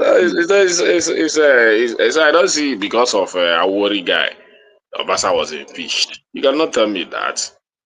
There is a very great reason. Ekene, please. Tinubu can go and get a certificate that the grandmother or the great grandmother is from Awori. I don't want Baba to know that. Is the governor? Is the next governor of Lagos State, and Oshomole's son is the next governor of Edo State. It's by most, because it's for their mafia. I've already. Somebody told me, a Lagosian told me that Tinubu's son is going to be the governor of this state. It's what they say.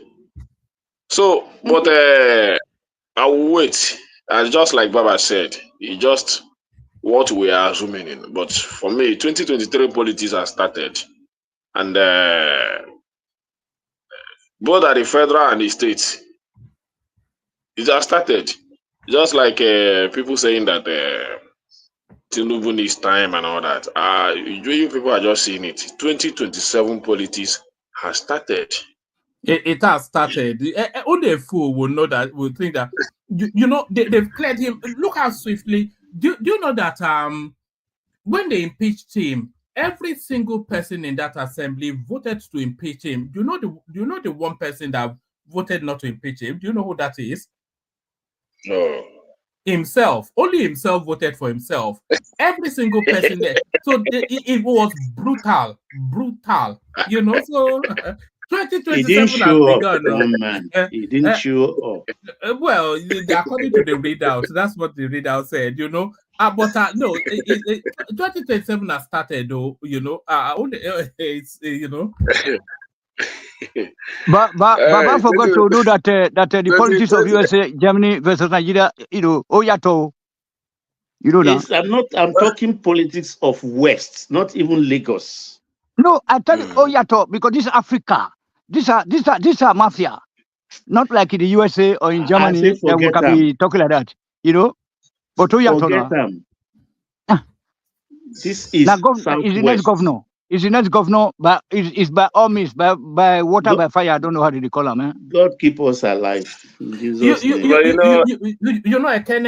one thing that will give us an indication is if Hamzat, everybody is waiting for Hamzat now. If Hamzat comes out to say that he is not running, then Sheyi Tinubu gets that ticket. Lagos is not run that way. Hamzat is not going to come out and show his chest.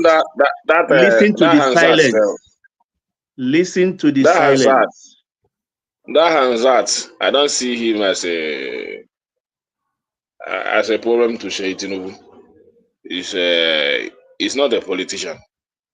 So Sheyi Tinubu, if you watch his movement and all these things, you wouldn't know that there's an ambition behind it.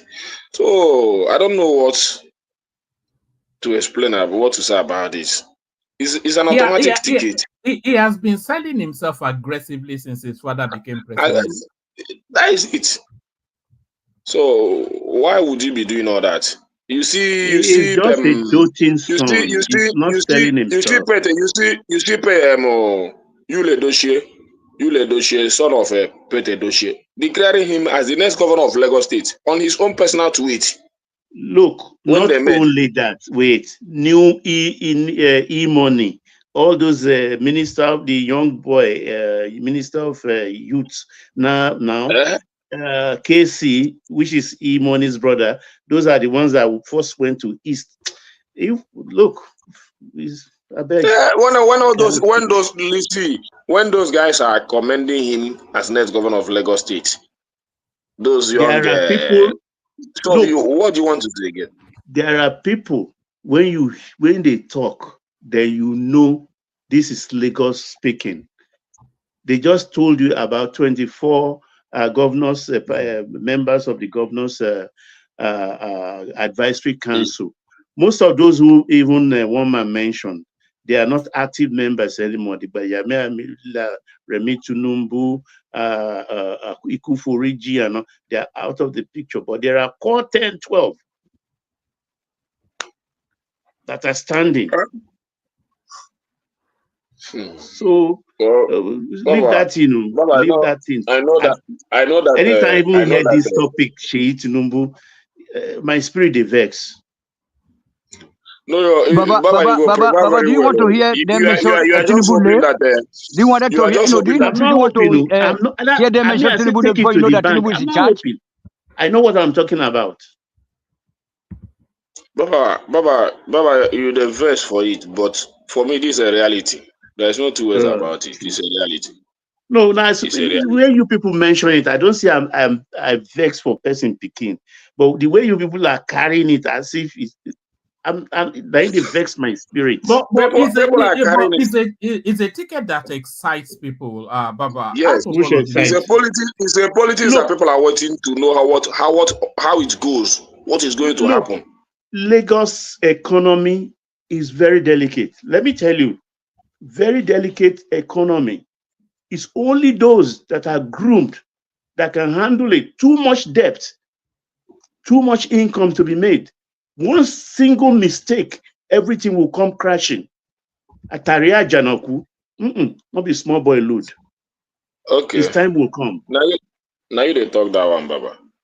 Now you they talk that one. But for me, if Sheyi Tinubu wants to be the governor of Lagos State, this is the best opportunity for him.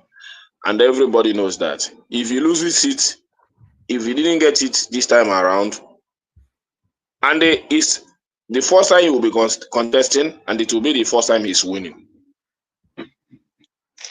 Let me just tell you. So, for me, because make Vibe for come win, Abi, and I want somebody when no, nothing like Vibe. Both of them. I know that Vibe has already declared his interest that he's going to run again. He has already said that. So, what am I going to say? Sheyi Tinubu is in the picture. After all, both of them are young. So let them fight it out. You understand? The only thing I know is that have you heard Sheyi Tinubu speak? I've never heard him speak, but I don't even know if he carries authority in his voice. I've not heard him speak, but I've seen his friends, people close to him, speak. And you cannot tell me that those guys are foolish. Because recently he became Yule Doshie became a very good friend of him. So you cannot go out there and go and declare him something he never wished or something he never whispered to him. It's impossible. For him to come out and call him the next governor of Lagos State shows that they have discussed something and he has told him something. And there are plans on ground to make him the governor of Lagos State. So that one is also wishing to be the governor of Anambra State, which I know that it will not happen. You understand? So, but for Sheyi Tinubu, I know don't it's very possible. Are you saying you Ledeche is wanting to be governor? That is want to be governor now. But he has no history in politics now. He has contested before now. Oh, right. I didn't know that. Is he not an actor? Is he an actor? Yeah, an actor now. Yeah. So he's a very big actor. So he has contested before. That time he was doing a market campaign. You know, nobody will listen to him. So this time around, he's contesting again. So we see the 2027 will be an interesting politics. You know, very interesting one. Even though many people wouldn't want to play it because both at the federal and the state. And the politics have started. It has started. 2027 politics have started. Kulata, this is the first time I'm hearing that his wife is a Lebanese. Yeah, because most of the time, I don't know why you guys are bringing this picture. Yeah? That's why I highlighted it. That's the first time I'm hearing it as well. First time. Somebody that went to Anambra State to a king house and told him, I'm your in-law. Vote my father. Now, because he has an ambition now, and you say he didn't have any ambition, or because he has an ambition now, you people are turning his wife to a Lebanese. I've seen this thing. They have been circulating it everywhere. So what now happens to that video where he said, I am your in-law, vote for my father, with his wife in Anambra State? What now happens? That's his wife right there. That's his wife right there, Kene. She can be anything. No, she looks Lebanese and she looks Igbo as well. You know the Igbos, they are light skinned usually. Yeah. I don't know. She can be anything. For me, they are trying to make the woman origin not to be recognized anymore because they know what they did to other candidates, so they don't want it to come to their own candidates. They will fight it out, whether you call him an English woman or however you want to put it. That video is there. Sheyi Tinubu said it himself. I'm not the one that said it. He said it himself. I'm your in-law. Vote for my father. So why would he leave Lebanese and come to Anambra State and declare his in-lawship there? And you are the one carrying this news. His supporters are the one carrying. These are the people that said he will not contest you. They are already trying to debunk everything that will look like a hindrance to him. And it's happening almost on all their WhatsApp group. But the most important thing is that you mean they are trying to distance him from his Igbo in-laws? Yes, Igbo in-law. They are trying to do that because these are one of the disadvantage of what they use against Badibolo Survivor in the last election because of his wife, Ife. And the one they used, and the Akorodu wife. Also. The father of the girl, the father of the young woman is half caste, but he's Igbo. Grew up in Surulere. Carry on. Whatever is, I'm telling you, the father is half caste, but remember, he's pure in Edo State also, remember that governor. Tony, you can interject, but when somebody else is speaking, you can't. That's why I always mute you. So just go on now, Tony. The space opens. Tony. All right, back to you, Ekene. Then I'm sorry. So no, it's Ekene, just have that as an ongoing, as a working hypothesis. Okay. Simple instruction. If you want to interject, if they are not yielding to you, don't try and bang. Just, carry on. Okay, Kene. So I was just trying to remind you about what happened in Edo State. You remember in the recent conducted election? You remember this Igudalo? Yeah. You know that the mother is Yoruba and then the wife is Igbo. Remember? Yeah. And that was why Edo State is suffering right now, because that guy is highly intelligent. Is the chairman of National Foreign is it sovereign fund or whatever, powerful guy, banker, now you get bank and everything. But they say the wife is an Igbo. They don't want to have an Igbo first lady. Probably just like a spill out from this, accredited roots problem, West problem, and then so the thing just go catch the guy, So now, but he's gonna win because the tribunal is is in session right now, that Ighodalo, a powerful guy, Ighodalo now. You think of Shiomole now, stupid man? No, yeah, no, Shiomole be the useless man when he go disturb the man. But that guy is from is the senior brother to Pastor Ighodalo. I know Ighodalo now. They are from Ibadan, all right. Let's navigate away from Edo politics. The only thing I know is that TINUBU, whether his wife is Igbo or Lebanese, whatever he is, he said it from his mouth, and it's already clear that his opposition are going to use it against him. If you want, go and import a foreign name for his wife. He already said it. Unless he come out and clear, even if he clears it, that means he came to Anambra State to come and deceive. The name already is foreign now. So there is nothing to cover there. They must accept it and move on with it. So that's why most of the time, don't do all this nonsense campaign. If you want to do campaign, do it on fact and basis and what you are going to offer the people. Don't use people's color and ethnicity and all this thing to do campaign. It's very dangerous.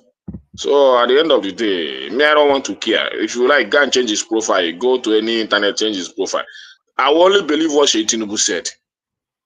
And it's there. Nobody is arguing that the father is not Igbo. I'm only just telling you that the father is an half caste, but Igbo. And he grew up in Surulere. To be honest with you, she looks more Lebanese than Igbo. Just going through her Instagram picture, that's an Igbo-looking lady right there. I don't want to sign into it. I can't remember the father's name, but the first name is Charles, and we call him Charlie. He was the personal assistant to Chief Bode Akindele, the Barakoye of Ibadan. TINUBU is actually punching above himself. Is married beyond his looks grade. But that is sorry, carry on, Nekene. The only thing I know is that if TINUBU is qualified to contest, then Mbadibo Revival will also be qualified based on where they're married, because these are major reasons Mbadibo Revival was not supported. But another thing that will play politics, that what will rose up in that politics is that the real relegation are fighting for space.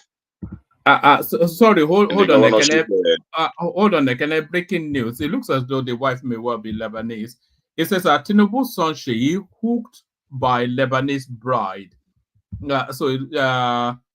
Yes, so she may well be Lebanese. So that's what the news is telling us. But carry on. Yeah. Carry on. Just like Baba explained, it doesn't mean that. So why are you trying to? What I believe is what. Why are you trying to? Ekene. It's what TINUBU said now. Gbadebo is our son, true and true. Why we didn't mind him is because of what the mother did. He is suffering from the sins of the mother. I will not hide my word, my mouth talk up. We know what the mother did during the campaign period. That's where the vexation comes in. Baba, it's not even the sin of the mother. Chinedu himself, he doesn't see himself as a Yoruba guy. It's not.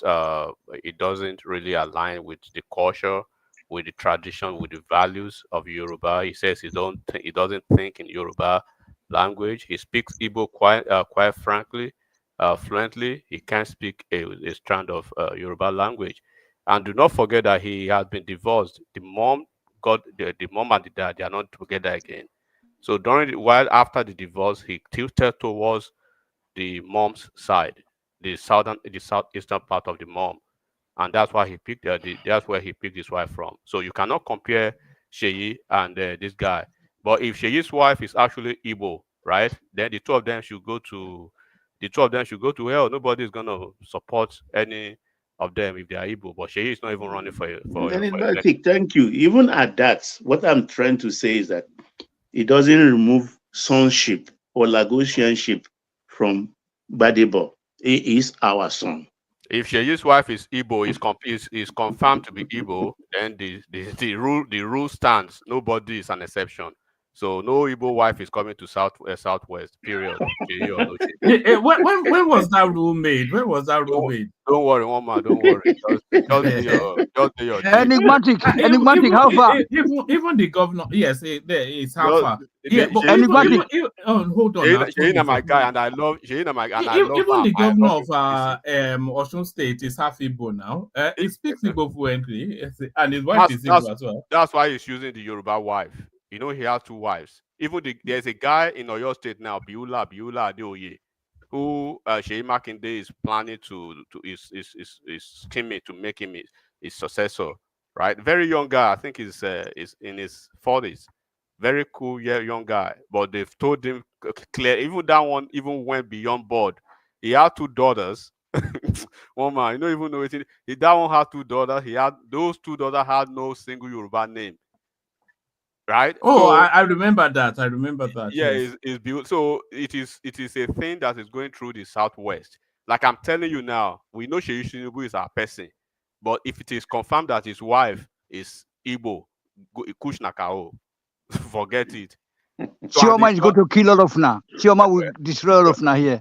No worry, Chioma will do all right. Even it's not even in contention for Lagos Guber race in the next term. The next Lagos State governor, right, is the next 2 years. Like after Sanwo-Olu now, Sheyi, if Sheyi is coming to be governor, is going to be the next after the 8 years of the next governor.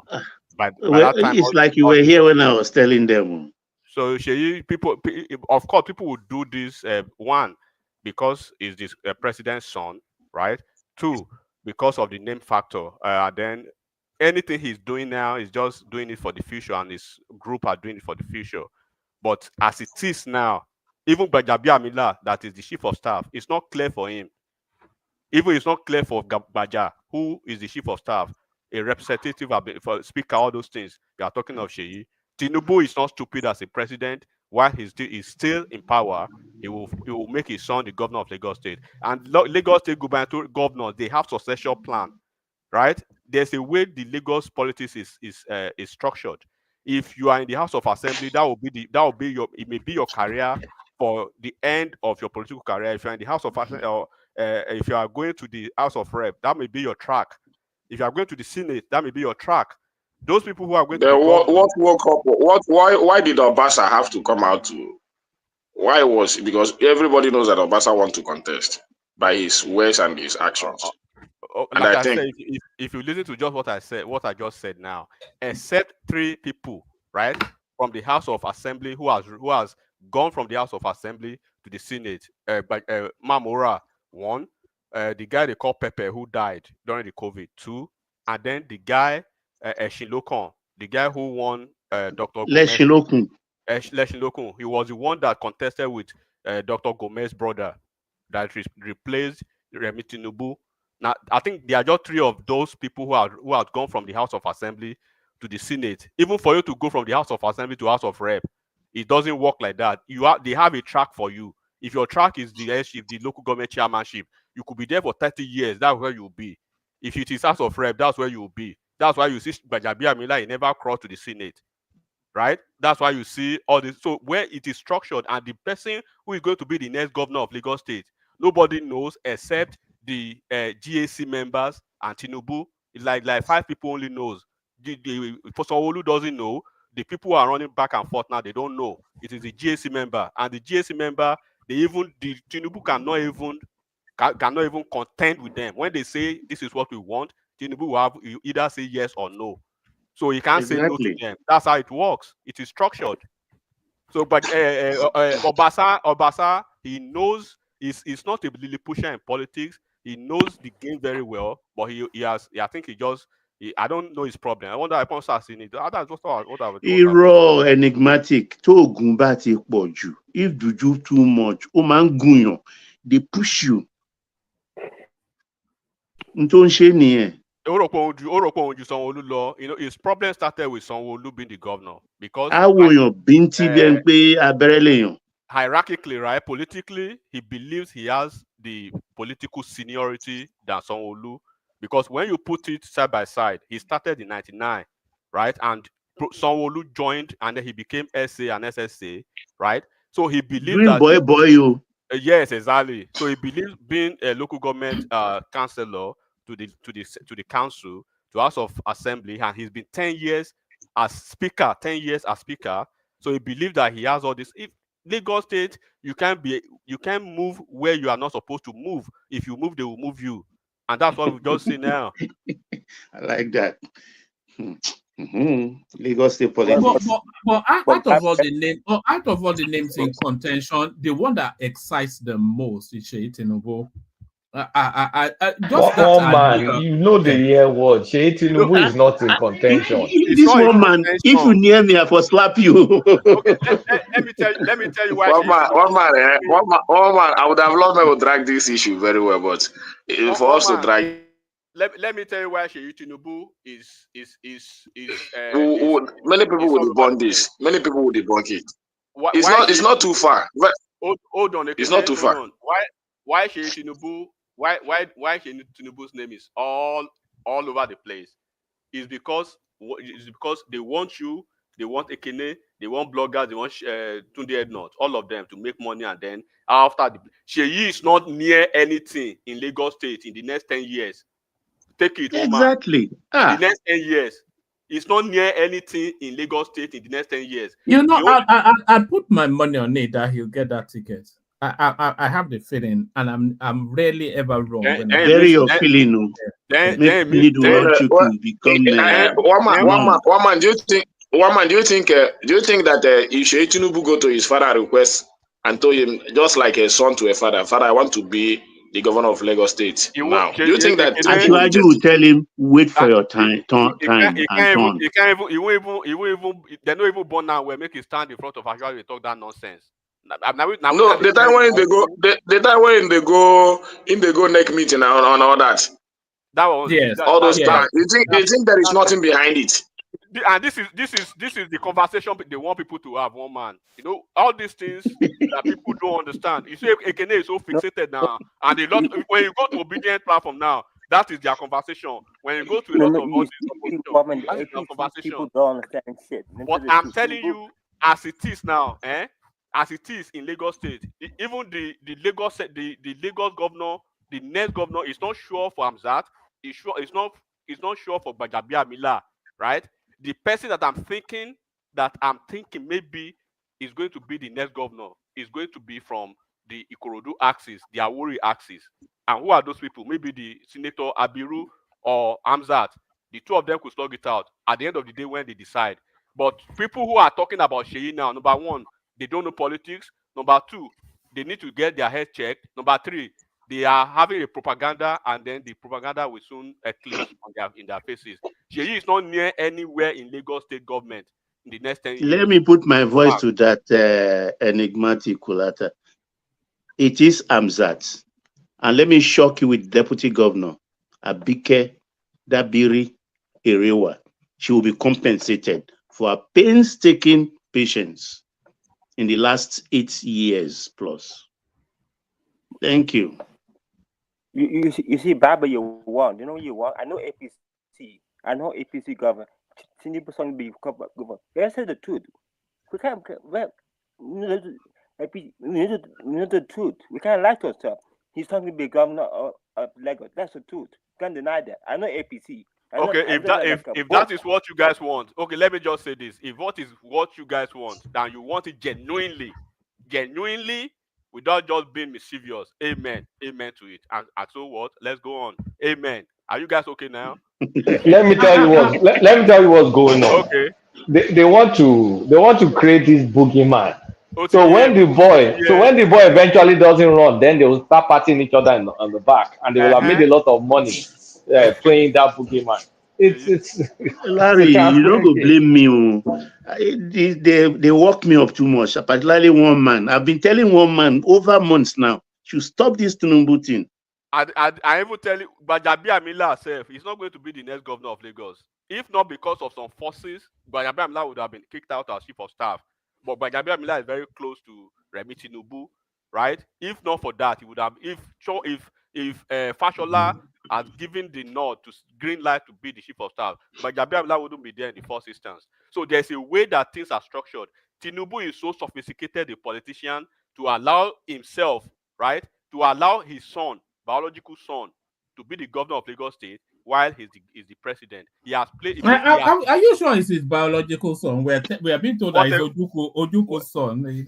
Whatever it is, either Ojuku's son, either Ojuku's son or Nnamdi Kanu's son. But you know what I'm saying. So, but you don't understand. Okay, you see these people now, they are so hell bent to say, okay, where is it coming from? Ekene, all of them. I was on the platform today, the obedient platform too. They were so sure, and I say amen to it. Now, if that is what you guys want, amen. But don't come and cry, amen, because like you just want him to be president, to be governor at all costs. But do you know that is so rare in Nigerian politics, like to have father and son the governor. I think it's only Saraki. It's only Saraki. It's only Saraki that I remember. I don't even know of any other example. Tinubu doesn't. Do you know what it takes Tinubu to ensure that Fashola becomes? Tinubu had to rest. Tinubu had to rest his own senatorial ambition for Fashola. Do you remember Kukulata? I remember. Yeah, it's not like that. People just want to create this. It's the boogeyman thing. And then even when it was clear that Tinubu is going to be the president, his wife he ensured his wife does not go back to the Senate. That's why this guy from the House of Assembly was giving Remi's ticket. And when he was sure that he knew that he was playing to be the president, he supported somebody and he rested his case and he was supporting people around him. What Seyi Tinubu is doing now, Seyi Tinubu is playing the card of his dad. Right? In this administration now, the Minister of Youth is Seyi Tinubu's guy. And I know a lot of guys like that from US and from diaspora that Seyi Tinubu has facilitated them into one places or the other in Nigeria. So he's trying to create his own little political family, so to speak. By the time he comes back in 8 years or 10 years, when all these guys would have fizzled out of the system, then Tinubu will be able to say, okay, it will be an easy run for him. Then by that time, all these people that are saying he should be the governor now, they wouldn't want to vote for him then. They wouldn't want to hear his name. But by now that they know it's not clear for him, they want him to be governor. Now try. All right. Well, we seem to have Kenneth seems to have dropped. Now he will join us again, I'm sure. But okay. Baba, you take the floor then. So we're still very much on this topic. Yeah. But okay. There were sorry. Let me bring this in. There were two things that happened today at the Lagos Assembly.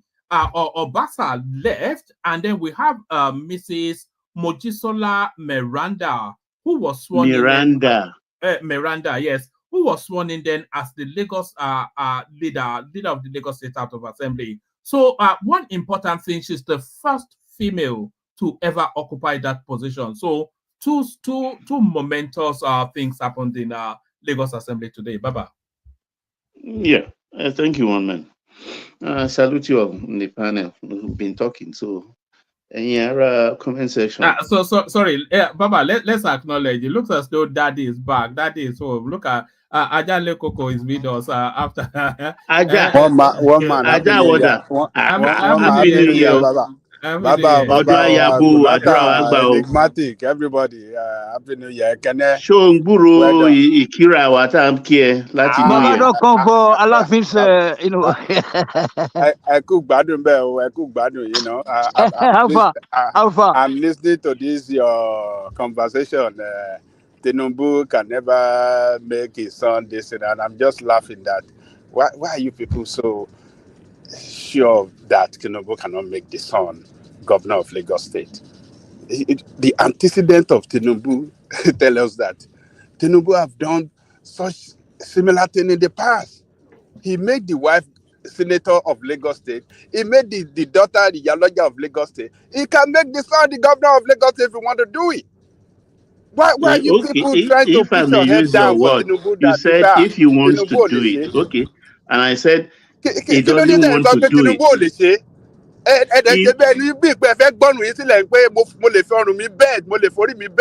Oh, sure, Aja. Sure. It wasn't, but the difference, Babaja, I can't believe it. Tinubu as far as Lagos State is concerned. What is it that Tinubu And some people are even saying that, the house of GOC, it whatever GOC says that it, who constituted GOC?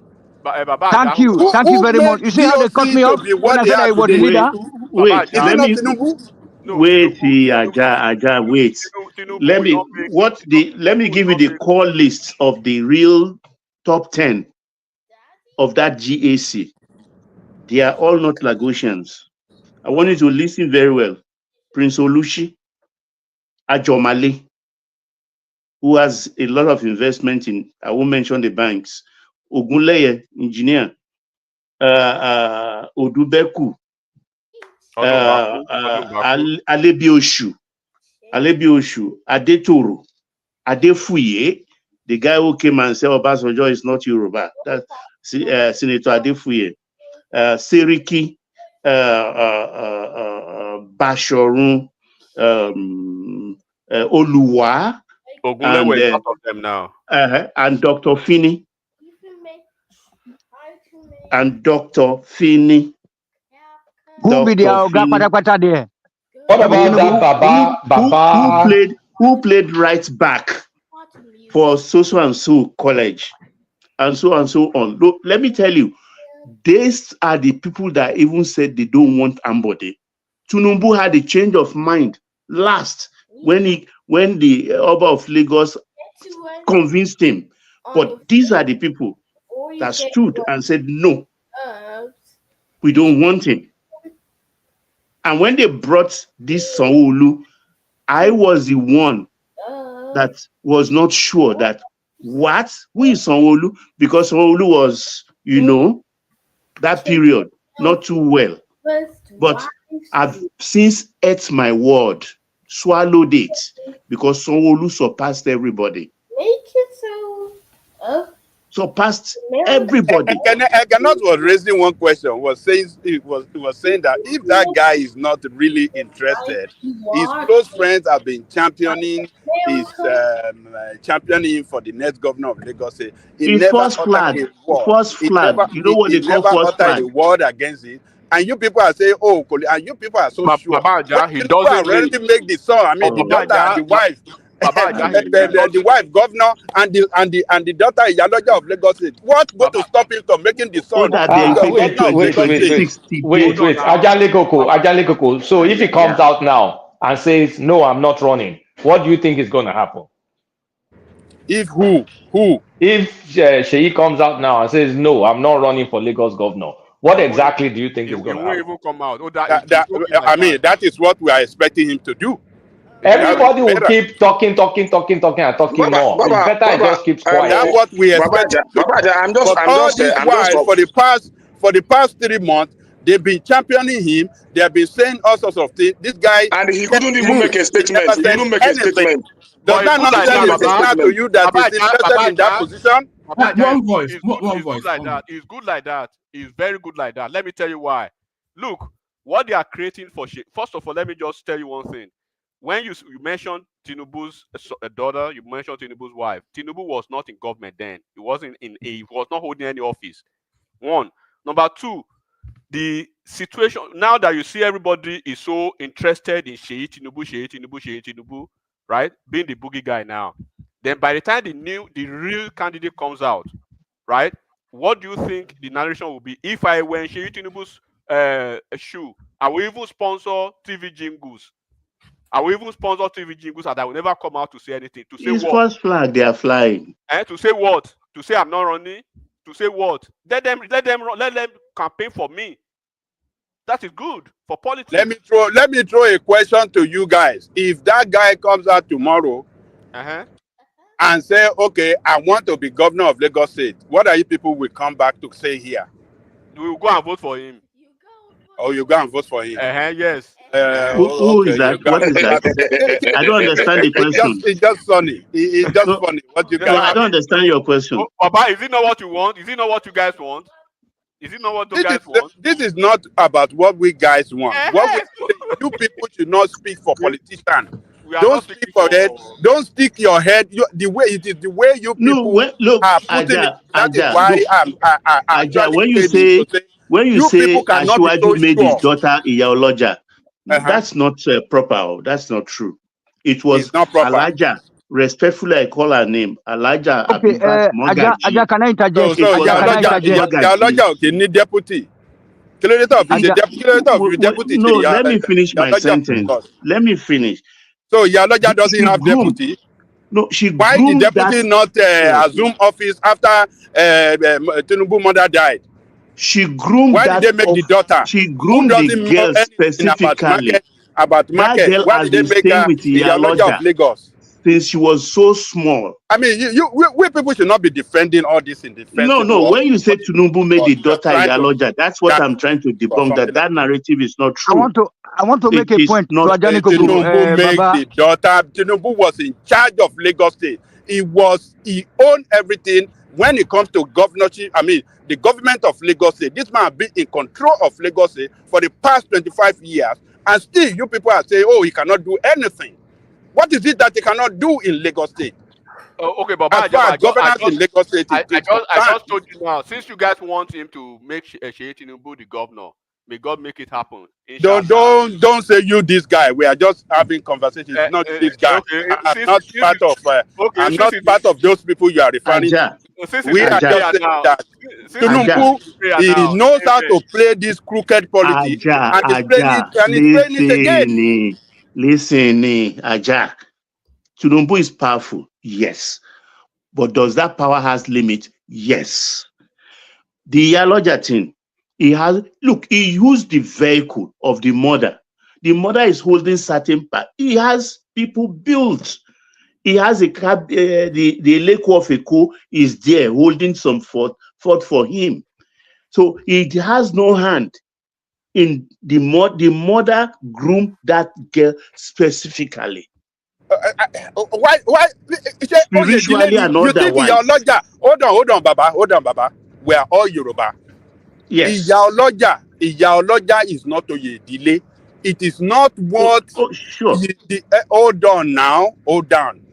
When they say Iyaloja, when one Iyaloja is expired, another Iyaloja will come. It's not necessarily got to be the daughter of that Iyaloja. It got to be the deputy. They have hierarchy in that marketplace. Yes. The way it is structured. So all this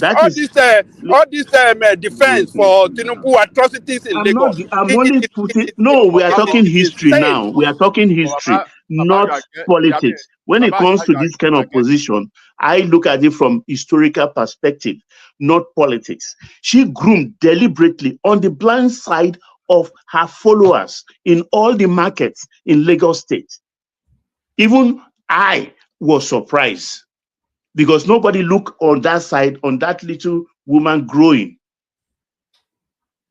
And at the period of her death, she crowned her Iyaloja, and nobody could make pim. But let me even ask Babaja. Babaja, where did you get this this epiphany of Seyi being the next governor of Lagos? Yeah. What did you say? I said, where did you even get this gist about Seyi being the next governor of Lagos? Is he even not qualified? Let's forget Tinubu's name now. Tinubu being the dad, is he not qualified as a Nigerian to be governor of any state in Nigeria, or to be anything in Nigeria? Look. I mean, I'm not saying that it's not qualified, but what I'm saying, hold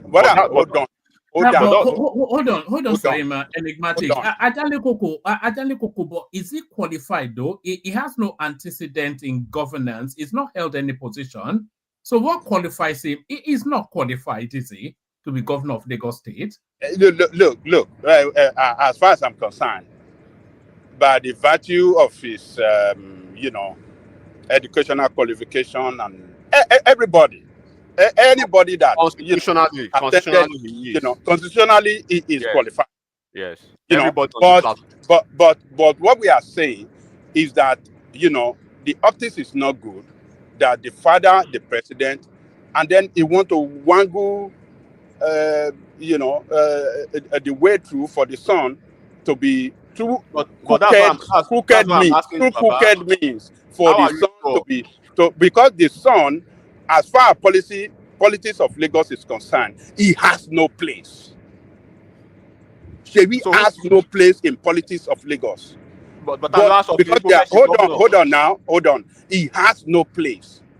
people that have that, you know, the structure and the wherewithal, we know them. And what do you call Bayamia is one of them. And there are some others that have structure on the ground. Forget about Tinubu structure. Let's say Tinubu want to remain neutral now, and is throwing it open that, okay, all of my what do you call them? My associate and all my The lieutenant, everybody. his lieutenant. Yes. And it doesn't use any power. Is influence to support the son. The son will not get to know where in that politics of Lagos State. But So, Baba, for some of you to say, oh, he's not gonna, oh, Tinubu is not, he cannot do this. That is why I came in to say. Okay, let's assume that you are right. Governor of Lagos State. Tinubu will make it happen because he has done it for the wife. The wife became the senator in Lagos State, and he did it for the daughter as well. Ajale Koko, chill. Ajale Koko, chill. Let me ask you a question. So, what will it look like? Ajale Koko, so what will it look like in 2027 when you have two Tinubus on the ticket, Lagos State and Nigeria? Do you think Tinubu is stupid? Let me tell you this: if Tinubu play that is crooked politics to, make his son the candidate of the party in Lagos, bet it, APC will lose Lagos State. Okay. Lagosians, look, hold on. Lagosians will show that no, they are not. They will say no, it is not going to be possible. No, put it like so that means so that means you are agreeing with us. And they signal to him. They signal when he lost. You just agreed with what we were saying. Hold on. Everybody, hold on. Let's have one voice. Let Kulata put a question to Ajale Koko. Ajale Koko, based on what you said, you literally agreed with what we said, that Seyi Tinubu is not running. Exactly. So it's like the reason you came here is because you had that fire in your belly and it was pissing you off. Hold on. No, hold on. So you are just corroborating my point that he's not going to run. You cannot have Tinubu in the presidency and Seyi in Lagos on the same ticket. I have answered your. And you think Tinubu is stupid as a politician to do that nonsense? Let us wait and see. Let us wait and see. But my own position is this. But there's something my own position is this: if Tinubu really want the son to be the ticket of APC, Tinubu will make it happen. Hold on, people. And all those people you are referring to, the GOC,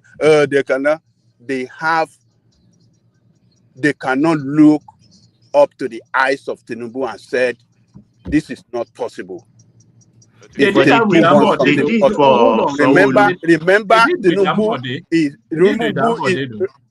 Tinubu today is the most powerful politician in Nigeria. They can't look up to his face and say, Baba, eleyole possible. They will look up. These people I just mentioned will look up and tell him. They told him they can't look up to his face and say it is not possible, sir. They cannot. Do you think Tinubu doesn't listen to anybody? He's an imperial president. No, but this is the thing, Babaja. He doesn't care. Tinubu doesn't care.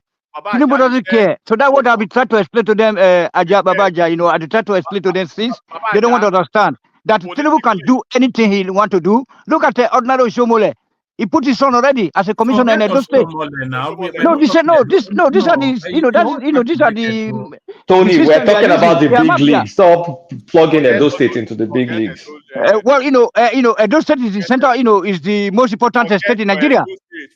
Politically. Hold on. Let's not address that. Hold on. Let's not. I just hope that Tinubu will play it wisely. He will not make the son the ticket for the governorship of Lagos State for APC. I hope he will play it wisely. Yeah, So seriously, Aja. Seriously, Aja. I hope so. If he fails to do that and force his son on the ticket, that is the end of APC in Lagos. Lagos people, Lagosian, we said yes. This, we Babaja, let me tell you. Babaja, let me tell you. If Sheikh Tinubu is given the ticket to be the governor of Lagos State, he will be the governor of Lagos State. The only thing is that many people will go against it, but he will still be the governor. And Tinubu will be the president. Nothing will happen. Can I contribute now? Baba, just a second. What I want to say is that Baba just said he is, from what I've heard in the past, he said he has even contested the election before. For somebody with such a political background to think like this, to think politically like this, don't you know this is a political suicide? As a president, you are going to, even Atiku, who is screaming for his son to be the governor of Adamawa State, is doing it in a different manner. Not Tinubu being the president and then trying to make his son the governor in Lagos State. Okay, now let's even hypothetically see this thing now. It is only Tinubu's name that is out there. Why are you telling me Bajabi Amila does not have his own guys that can propagate his name? Are you telling me Abiru does not have the same thing? Are you telling me the deputy governor does not have the people around him? Why is it Sheyi that is all over the place? The one that is not even is not going even to get close to the ballot. So that is why I say you just bought to the narrative of the propaganda. What they want you to do is they are diverting your attention, because Sheyi is not even anywhere close to that place, and Tinubu is not a political. It's not stupid politically to make such a political suicide decision. That's a suicidal political decision to make, and we know Tinubu is not stupid politically. So it is only stupid people who could be believing that nonsense and who can be carrying on to believe that kind of stuff. Tinubu will be on ballot in the presidency, that he knows the whole north and everybody is ganging up against him, and then in Lagos State he will be putting Sheyi on the ballot. I just say I hope we won't do it. But Tinubu have done a lot of things that is giving me that sense that he can do it again. Even recently, he appointed the in-law, the son-in-law, to be the housing this thing. I mean, what do you call it? He's qualified. He's not a son-in-law. No. The husband of Iyaloja. Hold on. Gentlemen, let's have one voice at a time. One voice. Carry on. To qualify. Buhari appointed 25 of his families now. Buhari appointed 25 people in his family. Okay, now you are changing the subject. I am telling you what Tinubu have done to tell you people that he can do it again, and then you are saying Buhari. Permit me to point out the difference. Let me point out. Animagi, chill. Let me point out the difference. Appointment and standing up someone for elections, they are 180 degrees different. When you appoint someone, you have 100% of zero embarrassment, and I mean very, very minimal backfire. And what did he do? He put him in some back office job.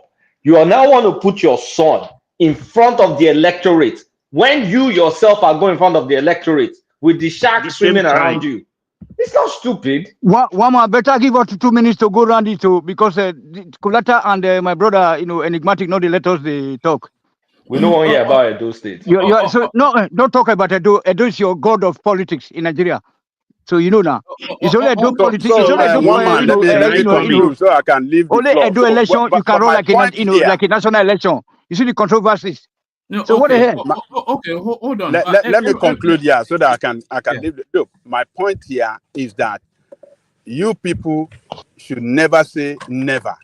when it comes to politicians. I'm referring to all politicians now, not only even TINUBU. Never say never for any politician. Don't say any politician cannot do what and what, because power is, how do you call it? Absolute power corrupt absolutely. Look, TINUBU has been in power for 25 years. He's been sitting in a position of power for 25 years. Do you know what that does to someone psychologically? And now he's sitting on top of all Nigerians as the president, the most powerful, the commander-in-chief. You guys should never say never when it comes to politics. And he's taking over all the states. Ajani Koko, look at the governor, that he went to impose on Edo people now. Let me just leave it there. Thank you, one man. Thank you, everybody. Let me go back to work. Thank you. People learn now. Okay, listen, Sha. We carry on. Anybody got the Baba don't stick in neck more out.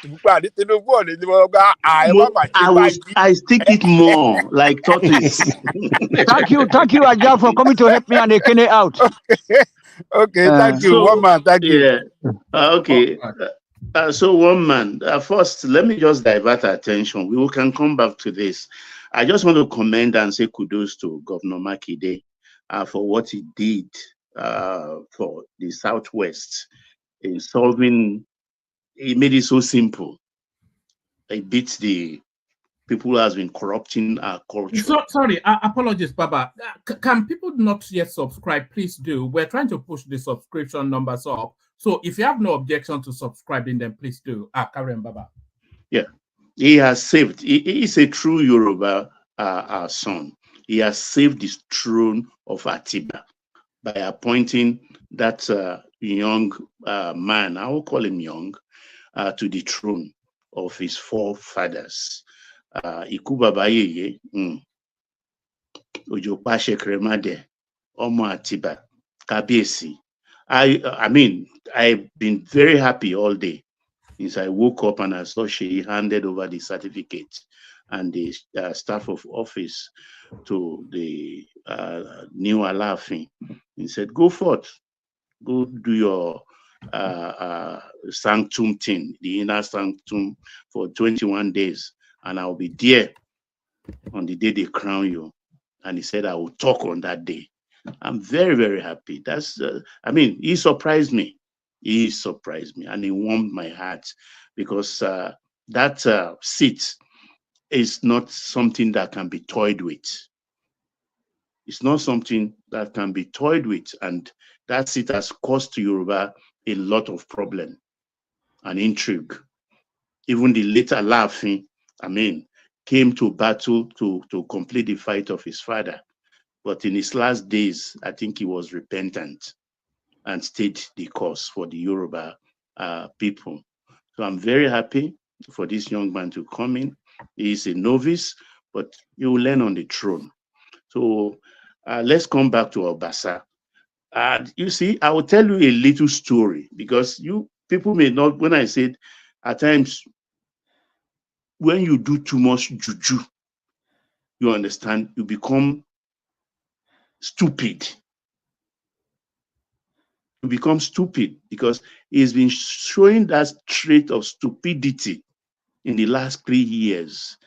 That's how you see his looks. When he look like, he will look human being as if you are nothing.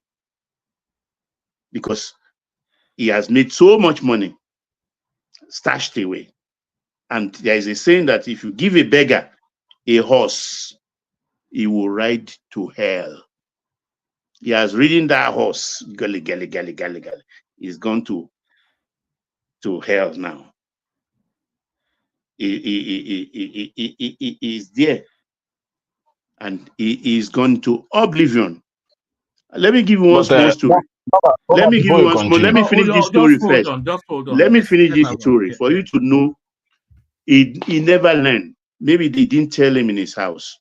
There was a man, an industrialist named Ejigbadero, Jimsol Enterprises, to this Fatai Atere Road. That's where he had his factory. Very big man. He owned so many land. He speculated on lands in Uronshoki when it was still barren. The Bale of Uronshoki refused to sell land to him because he knew about his notoriety as land grabbing person. He now sent people to kill the man. I think Bale Ashafa or so, I can't remember the name. Those people refused. Maybe something the man is using too. He refused. Then Ejigbadero was doing naming ceremony for a child of his. Ebenezer Obey was playing very huge party at Papa Jao's house. He gathered his tog and went straight to Uronshoki and killed the man. He came back to the party as if nothing happened. Then he saw the group he sent to go and kill the man first, the Bale. And he said, what I sent you to go and do, you didn't do. I've done it. Do you know it's that evidence that condemned him? The moral of the story, after the case ended at all appeal level at Supreme Court, the day they were to put the noose on his neck, he looked up. He said, Oju Tiogun. Shame to Juju. Oju Tiowo. Shame to money. Is it money he doesn't have? Is it Juju he doesn't have? He's from Igbeti. He was from Igbeti. So these things don't work when it matters. Because this young man, if I look at his trajectory, it's only too much juju that can give somebody the kind of impetus and overconfidence that he used, because he knows how he gained prominence. He knows the history of those that were before him, even more so from the Ikuforiji he took over from, how he ended. And yet, you continue in that trajectory, self-destruction, inviting horror to yourself. What else could propel him to do that? Somebody, he's just like Atiku. Somebody has told him, you will be president, one marabu. So he's just acting on that. So nothing will happen to me. But plenty has happened to him now. Plenty has happened to him. He started even last year when they were supposed to present the budget. He held Sanwo-Olu to ransom. TINUBU was just settling on the presidency chair because he has a case with EFCC, and he said if that case file is not removed, if that sword of Damocles is not removed from his head, he's not going to pass the budget. They had to clear with EFCC before he passed, because he had all the rest 39 member of the assembly under lock, stock, and barrel. That is, at that point, he became a marked man. He became a marked man. And on top of that, you can't say he didn't know that he has been marked. Come this year, look at what he was saying. I am better than all those that have been governors. Not in the corner of his room or in a beer parlor, right on the speaker's seat in the assembly. Spewing rubbish. Who is he in the politics of things in Lagos? So I'm not surprised. I knew it would come, but I didn't know it came quick. Some people even say they left it too late. They left it too late. And with this now, no more. Yes, sir. When he was making laws against the Igbos and other things, you never spoke against him.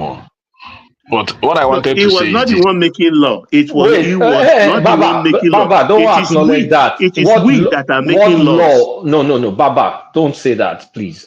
Joe. What law did he make against the Igbos? you know, the other day you talk about the land ownership and all that. We know many things he has done in order to protect Yoruba There's no interest. that is not Especially, a thing. Let me finish now. He's doing everything. He's doing everything in his capacity to make sure that everything belongs to the Yorubas. Like what? Like what? You said he Like made the laws land, against the Igbos. I would like to hear the property, laws. a lot of things and all that. So, but No, what I there's no, wanted and to all say, that is not a law. We have to let be me finish. specific. Let me finish. No, I don't have time to go dig out all those stuff. But you I'm know what I'm listening. saying. If you don't know I'm quiet and I'm listening to you. if you don't know what I'm saying, just keep it there. You understand? You So, are but not my saying point is anything this. yet. I'm not even talking to you. But You his made a impeachment. statement, and I want to hear Let me it. finish You said he now. made His laws against impeachment the today. Igbos. His impeachment today. If I tell you that many of us did not celebrate it, we did. It's a thing of But celebration. you're still not answering. You said he made laws against the Igbos, and I want to hear the laws he made against the Igbos. Bokulata, you don't No, want Ekene to be I will not be president. the I one to don't want tell to you. explain himself. Let him Tony, speak now. please, come on, man. Get off it. Can I cite one example of what you mean? This law against the Igbos. Maybe wearing every Friday wearing the Yoruba traditional cloth and speaking Yoruba in the session. To maybe interpreting No, I'm counting for you now, Ikene. I'm counting for you. Hold on for him, Baba. Okay. Yeah, give us one example of a law against the Igbos. Look at that. Is it me one Do you man? want help from me? Do you want help from me? But all I'm telling you, Ikene. Baba, hold on now. Let him answer the question. Give us one example of a law against the Igbo that Lagos State made. There was a time that we discussed about this the law he made about land ownership and all that. All these we discussed it here. The law What was law? passed after Baba Ajide Solo won his second term. And you people were trying to clarify everything that those laws are not bad. You just have to do this, and all that. But looking at it, everybody knows that what he's trying to do is to make sure that every property of Yorubas is still Yorubas. So I'm not against it. But you didn't mention any law. You're just talking general. You didn't mention one specific law. Okay, allow me Just talk now. I'm not a lawmaker. I just read, and they will discuss it here. You understand? And we said it's a law against the Igbos. Don't put words into my mouth. We discuss it here. You follow discuss them. You said it's making laws against the Igbos, and you can't articulate a single law. Well, if you say you don't know, just leave it. But what I know is that all his plan against since the second time of Babajide, so all the plan he did, it was very, very glaring and very clear to the blind. And I will not tell you that I'm not celebrating his impeachment. I'm celebrating it. His impeachment is very well welcomed. I'm even surprised that you guys are celebrating it today. Because when he was rolling out and reading those laws, you're also the one discussing it also and promoting it. Because today you don't have Igbos in the house anymore. You don't have Igbos in appointment anymore. All these are the works of Obasa and all those stuff. You understand? What about all right, let's do this. Hold on, hold on, enigmatic. Let's have some structure to it. Let's do this. Can I land that point, and then we go to Baba for like a 5 minutes sort of commentary. Baba to enigmatic Kulata. No, Baba to Tony, enigmatic Kulata, just so that people establish positions and then we can launch into it. So land that point, Ekene, and then we get a 5-minute monologue from Baba, and then we follow that order. Ekene? Let me throw the question to Ekene so that Ekene can go on. Ekene, why do you expect Lagos to have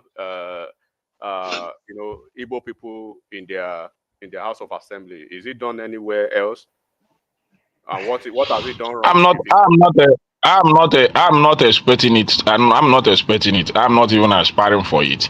But the point is that what the guy did then was celebrated by a lot of people here. But today they are trying to deny it. That's the point. Enigmatic, please. Enigmatic, 5 seconds. Enigmatic, hold on, 5 seconds. Desmond Elliott is still there. He's from Igbo. I don't think Igbo is still there. Igbo is still there. Igbo has been sleeping off since now. Igbo is not more enjoying it now. He has been sleeping off since after the last election. Joe Igbo, they stripped him off for every appointment. He's just walking around Lagos State, and it's because of this of Enigmatic. It's not Obasa. Enigmatic. Can you mention Enigmatic? It's not making plans to change. Can I ask a question? We have to have a structure to the conversation. Enigmatic. Can you mention any law, any specific law targeting the Igbos? Yeah, I can mention 2. Okay. Number 1, wearing of native dresses on Fridays to the assembly by Yoruba lawmakers to a Yoruba lawmaking house. Number 1. How does that hurt the Igbos? Ekene can answer that. Number 2, making Yoruba an official language of their business on a certain day in the House of Assembly in a southwest state of a Yoruba state in Yoruba nation in a Yoruba region. So and to translate all Lagos laws into Yoruba. All Lagos laws into Yoruba language. So if to change all the market, all the name of Lagos State market to Yoruba name. All the Lagos State market in southwest, a Yoruba state in Yoruba region to Lagos to answer Yoruba names and to change all the market leaders, right? In Yoruba state. Yoruba leader. In Lagos if you come to Alabama, you remove our chairman and put a Yoruba man there. Exactly. Okay, let me answer Ekene for that. You see, Ekene, 1, the speaker can only hit his gavel, bam, and say when they finish the final votes. He will not, maybe the one who did not present the bill. Bills are presented. Even me, I've presented a bill outstanding with my own house member, and I'm pushing. So will you say now it's Obasa's own where that bill to have been passed? You get my point? No, it's a function of the assembly as a house. Changing of markets, street names, like in Warrior Jeremy and Mushi local government, for instance, is a function of the local government, not the state assembly. It's a local government function. So we have to get these things straight in their perspective. So that's it for that. I know how it happens, but most of the time, all these speakers, they have upper hand to make this thing work. You understand? I want Obasa on the television, the way he presents it and all. All right. Let's just let's kick off the monologues. We kick it off with Baba, just to have structure. Baba. By the way, can people please subscribe? I called for subscription. I've not seen any yet. If you're not already subscribed, please do. Baba, sorry, carry on. Okay. And I want just to this as a plea to you, one man, and to those who wants an easy ride for their candidates into Lagos State House, Governor's mansion. I beg, rest that topic. It makes me go crazy.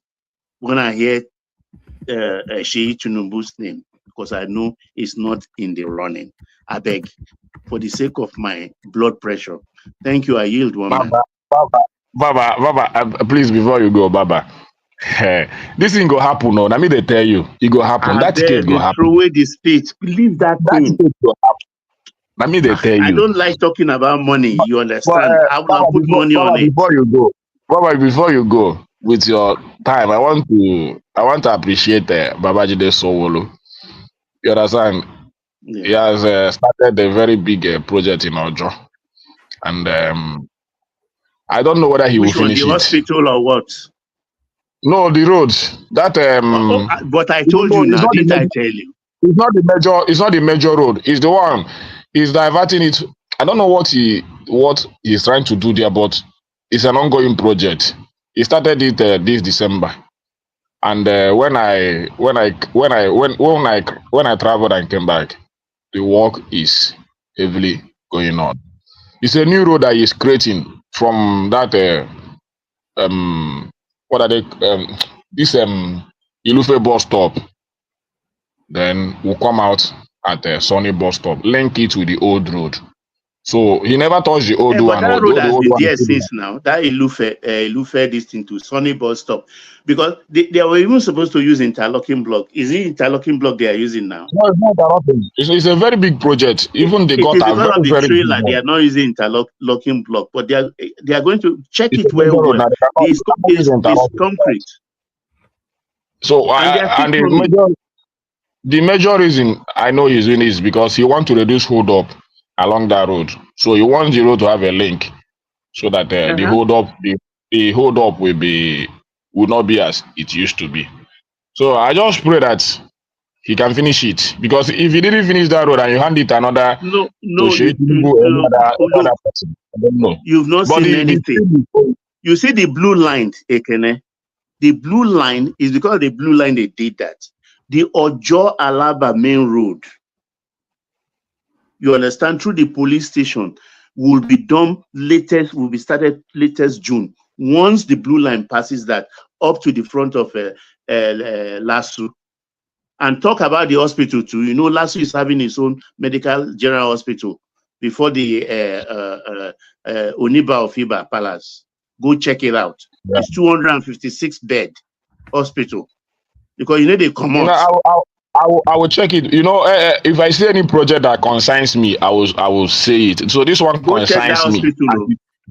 It benefits me. This one will benefit me very well. You understand? So for people that I'm not a propaganda, if I see anything, I say it. And I'll make sure you vote APC continuation in 2027. No, it's not APC continuation. Babajide Sowolu, everybody knows he's a gentleman. It's the only thing that people were even talking against. You see, even many obedient supported him. So it's not because of his personality. Is well recognized. Forget about politics. Everybody knows that he has some. At least he's a kind somebody. You understand? The guy is very kind. Not all this. Even all this thing that is happening. There is something you must find in him to celebrate him. So, and I had a lot of people telling him not to leave politics. That man, you know, I think if that man has more upper hand in Lagos State, he would have done more better than what he did. But let's just leave it. Maybe because of God. That's typical mindset of an average Yoruba man. All right. Tony, your 5 minutes monologue starts now. So yeah. Okay. Thank you very much. That is the an average mindset. Sorry, Tony. Baba, stay there. By the way, there's still other topics I want you to, but just to move on. No, I know. I'm not leaving. I'm staying. Okay. I'm staying. All right, Tony. Flush yours. Okay. Good evening, everybody. I've been a good morning here. Okay. So yes. So I hope that enigmatic. I hope that there's also a new law there that Nagbegrinade the idea for Alausa there. Begri. No more typical Amala, whatever. Okay. Now we did like Begrina, so whatever don't they like her too much. Okay. So that's it. So I was very happy that I'm so happy that Ajanigo came in to help us out, because you guys are speaking as if the kind of politics that we play in Nigeria is like those of in America, Germany, and so on. So that's why you guys are saying that Tinubu cannot do whatever that he like to do. I mean, somebody that can take on these so-called owners of the country, somebody that can just take them on. I mean, head on. You know what I'm saying? Notwithstanding whatever is coming out of them. You know what I'm saying? All those threats. You see the way the guys dealing with those guys, those so-called owners, fake owners of the Nigeria, Niger area. And that's the guy you say that if Tinubu choose to, even the younger small boy, 18 years old, he can put it there as a governor of Lagos, and nobody will do anything. And heaven will not fall. You know what I'm saying? So all this kind of say that this like is immorality or whatever, just throw that one through the window. Tony, I beg, make ask you one question, I beg. Uh-huh. Make Nigeria just break off one period. Now. Just conclude. God conclude. Make another person take over. I mean, no be your conclusion with that. No. Hold on. You guys have been accusing me of that kind of something like my agenda, but you consider that that's exactly what I told you guys when you guys asked me, why do you want Tinubu? Not only on this platform. I said because I said that I believe that it's only him that can do it. It's only him that can carry out my agenda. I know my agenda now. You remember how many times a woman tried to warn me, please stop that, don't be sensational. But at the end of the day, that's why even throughout last month I didn't appear here because I know that you guys were just, speaking as as if Tony was in the house. I was right there at the comment section, commending you guys. I said yes. But meanwhile, and Matthew was not there. People that used to accuse me of ethnic bigotry or whatever, they now came to realize that after all, Tony is not a bad guy. Or what Tony will be talking about. Look at this. Remember how I was complaining about why should there be only the NDA in the north, all the various DC, all the aeroplanes, those fighters jets, they are all in the north. You remember how I used to fight against such a system? And then right now, look at what it's just like Tinubu has been listening to me. He listened to one man went to Mo, and then hearing this Tony Africa. What did this body talk so? Now I'm coming from where Chief Nahoro came from. You know what I'm saying? That is Edo State, which is the only country that existed in Nigeria before Nigeria was amalgamated or whatever. It's the only country, not be saying a joke. That's why that our system is not that our traditional system is not corrupted. It's as it was at the beginning, so shall it be at the end. So the first son always take over, and then I'm a first son, but my father was not a prince. So, but I command a lot of respect in my family, amongst my uncles and my aunties and my cousins, as a first son of my father. Like I just said, like I said earlier on, coincidentally, even though that I love Oyo State, you know what I'm saying, and those areas right out to far, you see, but my family name also have a village in that space, complete one, not be saying a resemblance, just by coincidence, and then so. That's why today I said, okay, let me just appear. Even though that the weather was so damn cold, windy and all this kind of stuff, so cold. When I got him, I said no, but when I heard one man say that people can come in, no one has. I said no, let me just go there to hold the stage for him. No one said because I know that he's doing his best. All right, Tony. I've got a clip for you that you just give it a short response, and then we're going to okay, sir. We're going to Kulata. Yes, sir. It's a 2-day royal visit by a revered traditional ruler, the Oba of Benin, to Oyo State in southwest Nigeria. His first port of call is the palace of the Oni of Ife, Obadeye Yogunwusi, where he also paid homage to all Benin kings believed to have been buried there.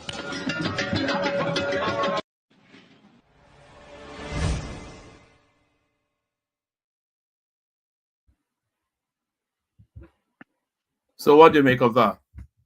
Yeah, like I didn't look deep into the whatever, but at the end of the day,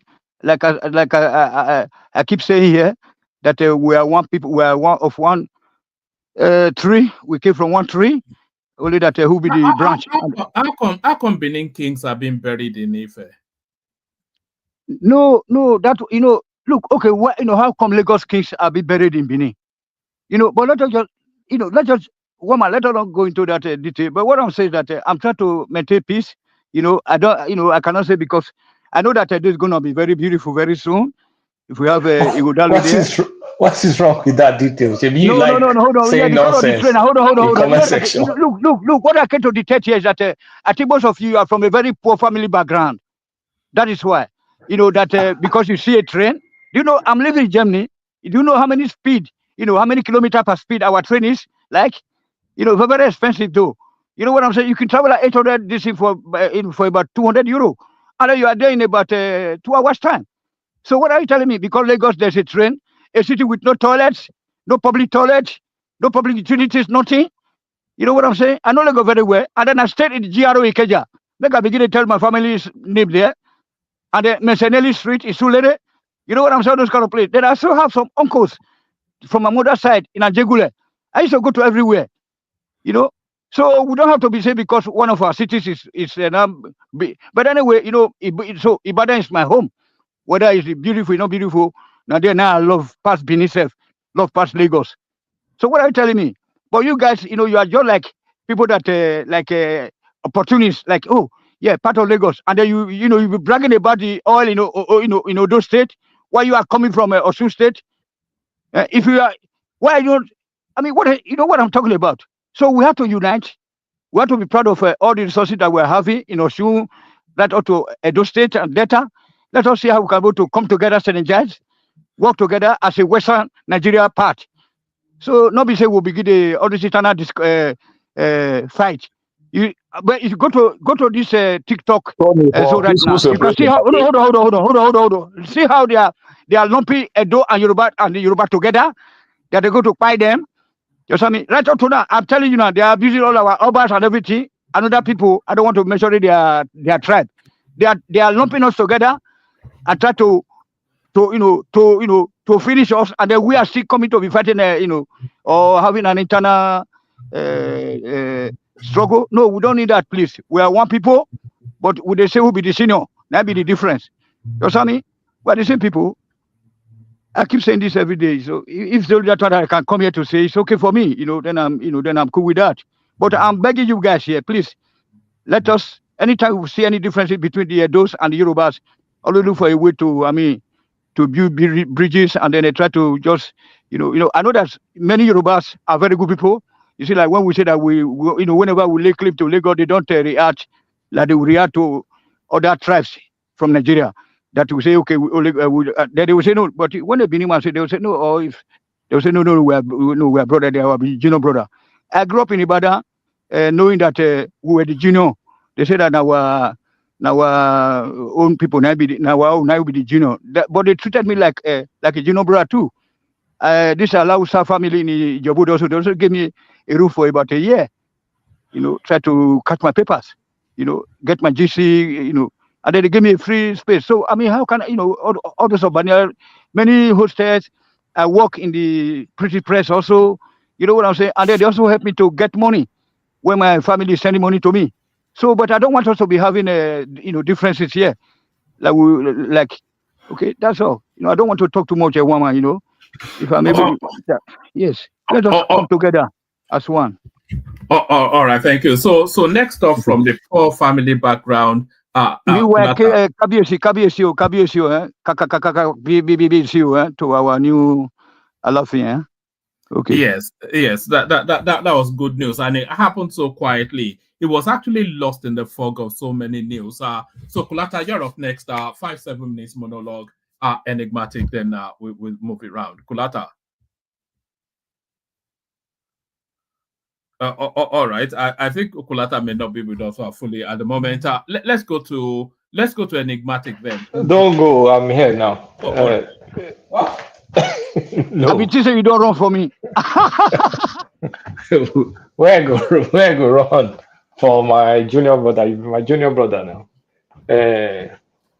I don't even know. Is there any topic but this Obasa guy?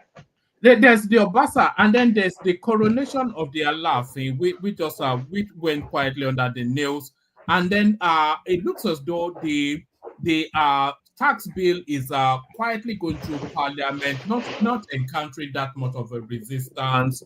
They're telling us it's about to enter the third reading, And then there's the narrative of this gospel thing at TIMILEYIN. I'm sure you are not interested in that sort of. Did you see the clips of that guy? No. But who is TIMILEYIN? I Anyway, didn't even know. I didn't even know until today. But I'll send you some clips. It's quite blood curdling stuff. Oh no, I don't want to see that then. If it's It's quite gruesome. Just the synopsis. It's a gospel singer who's a budding up and coming and a motivational speaker, always giving all these quotes. And then he was walking down the road in Nasarawa State carrying a nylon bag, and then the flies were moving around that carrier bag, and then suddenly somebody accosted him that what's going on? What's in that carrier bag? And then they forced him to open it, and it was the head of his girlfriend. And then he was all the Jesus Christ. It was all in the clip, it was quite a thing. It's all over social media. I'm sure you. I'm surprised you didn't come across it. So there was that. No, I didn't come across it though.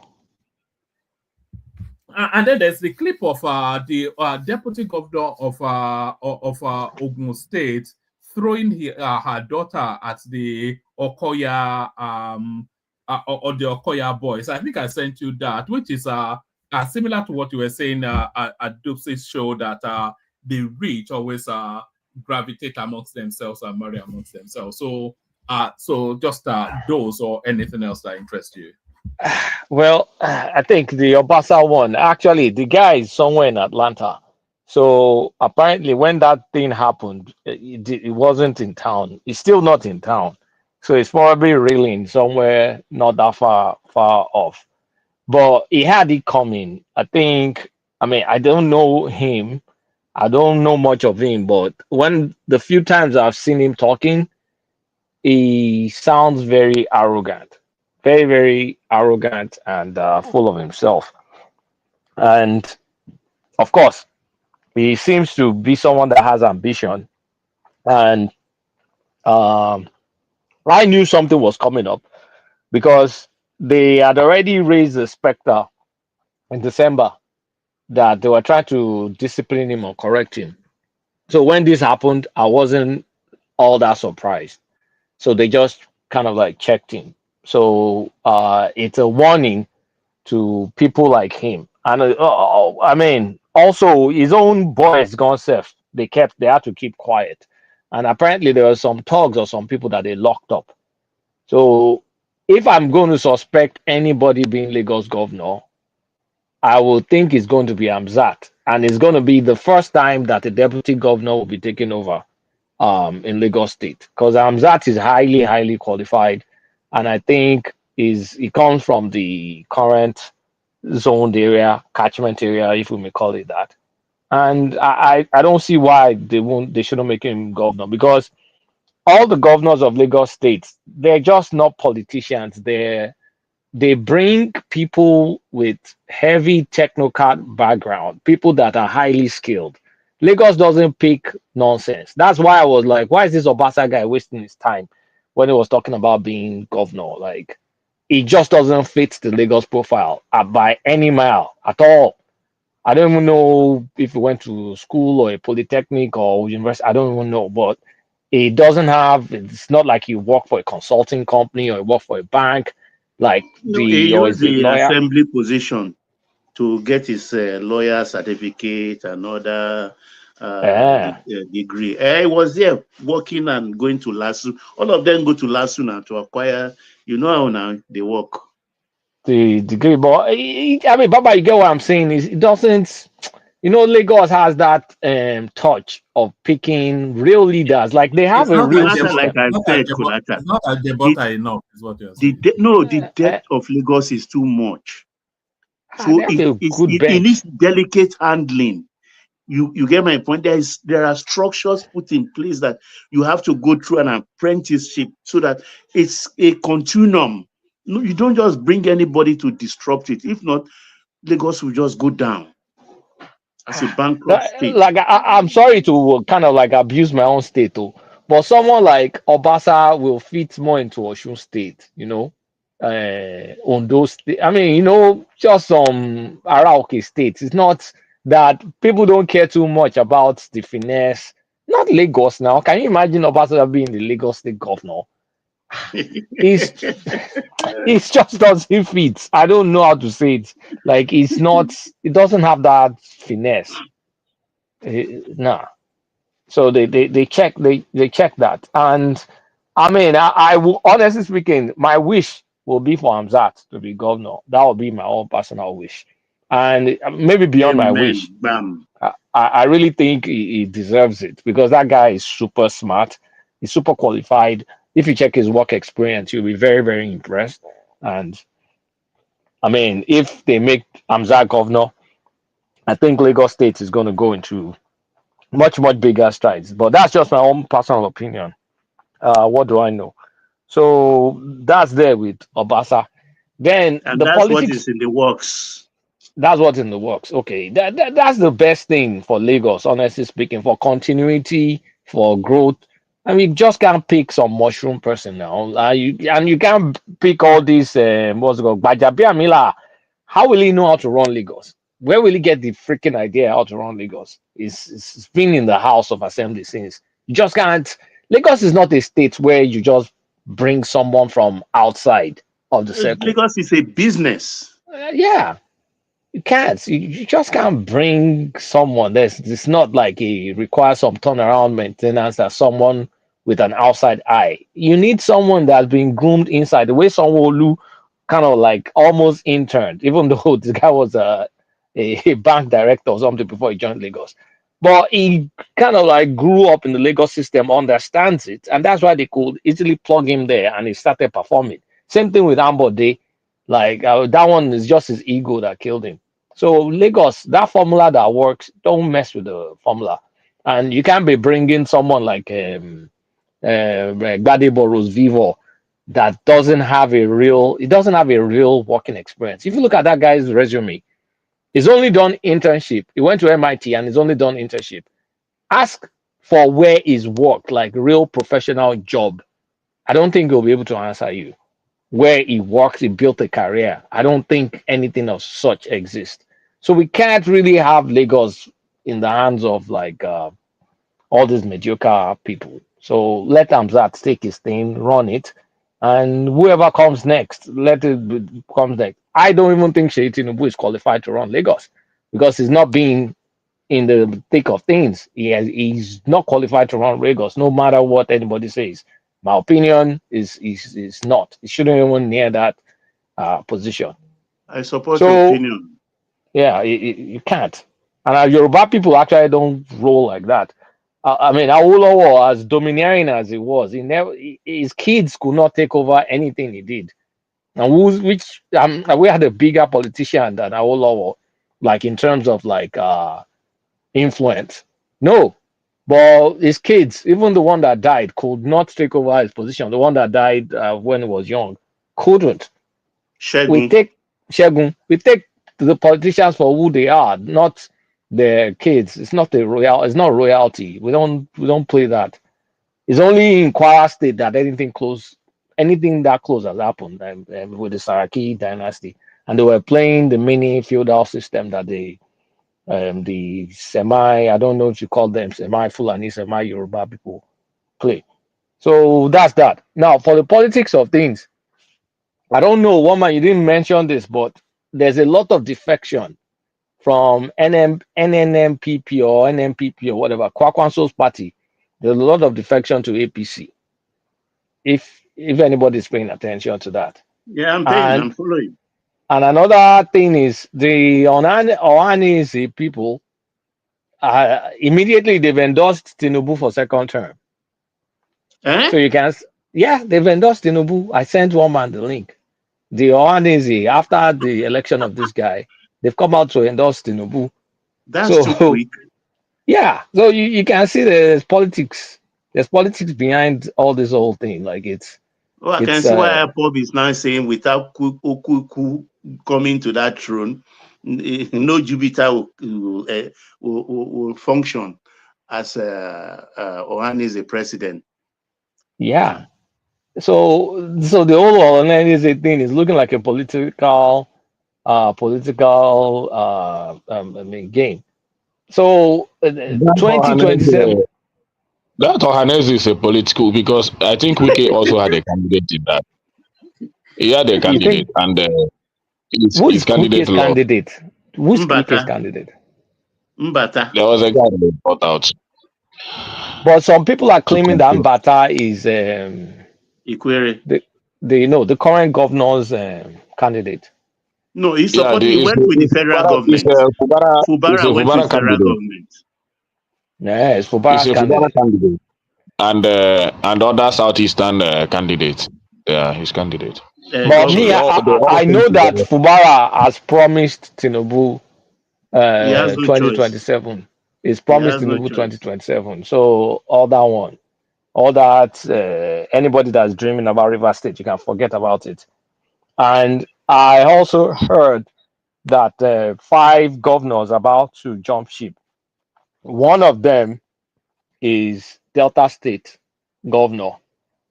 The other suspected one is Abia State governor.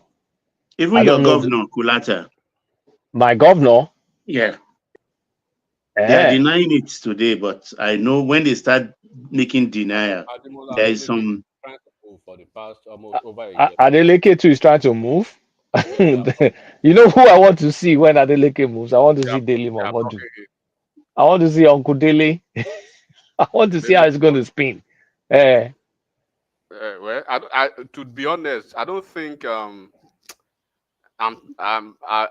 doubt if it's gonna work out for Adeleke to move to APC. That's the only way to save his seat, too, because that's just the only way. No, if Adeleke if he stays back in PDP, look, Gulata, we Oshun people, they don't, it's not my place, but they don't really need much. They just pay their salary and. Ocean people, once you give them salary and you entertain them, they're okay. They will like you. The only politics he can play again is if he did like what Makinde did in the last election cycle. If they vote for president, they deliver the presidency for Tinubu, and he stays still in the PDP. If he can work and guarantee that, I don't think he But Tinubu's cousin is interested in Oshun. She's still interested. And he's saving a lot of money, eh? Oyetola is interested, but there are some forces even within the APC who doesn't want Oyetola. Even Tinubu is basically ambivalent about Oyetola because first, they are considering the age. 1.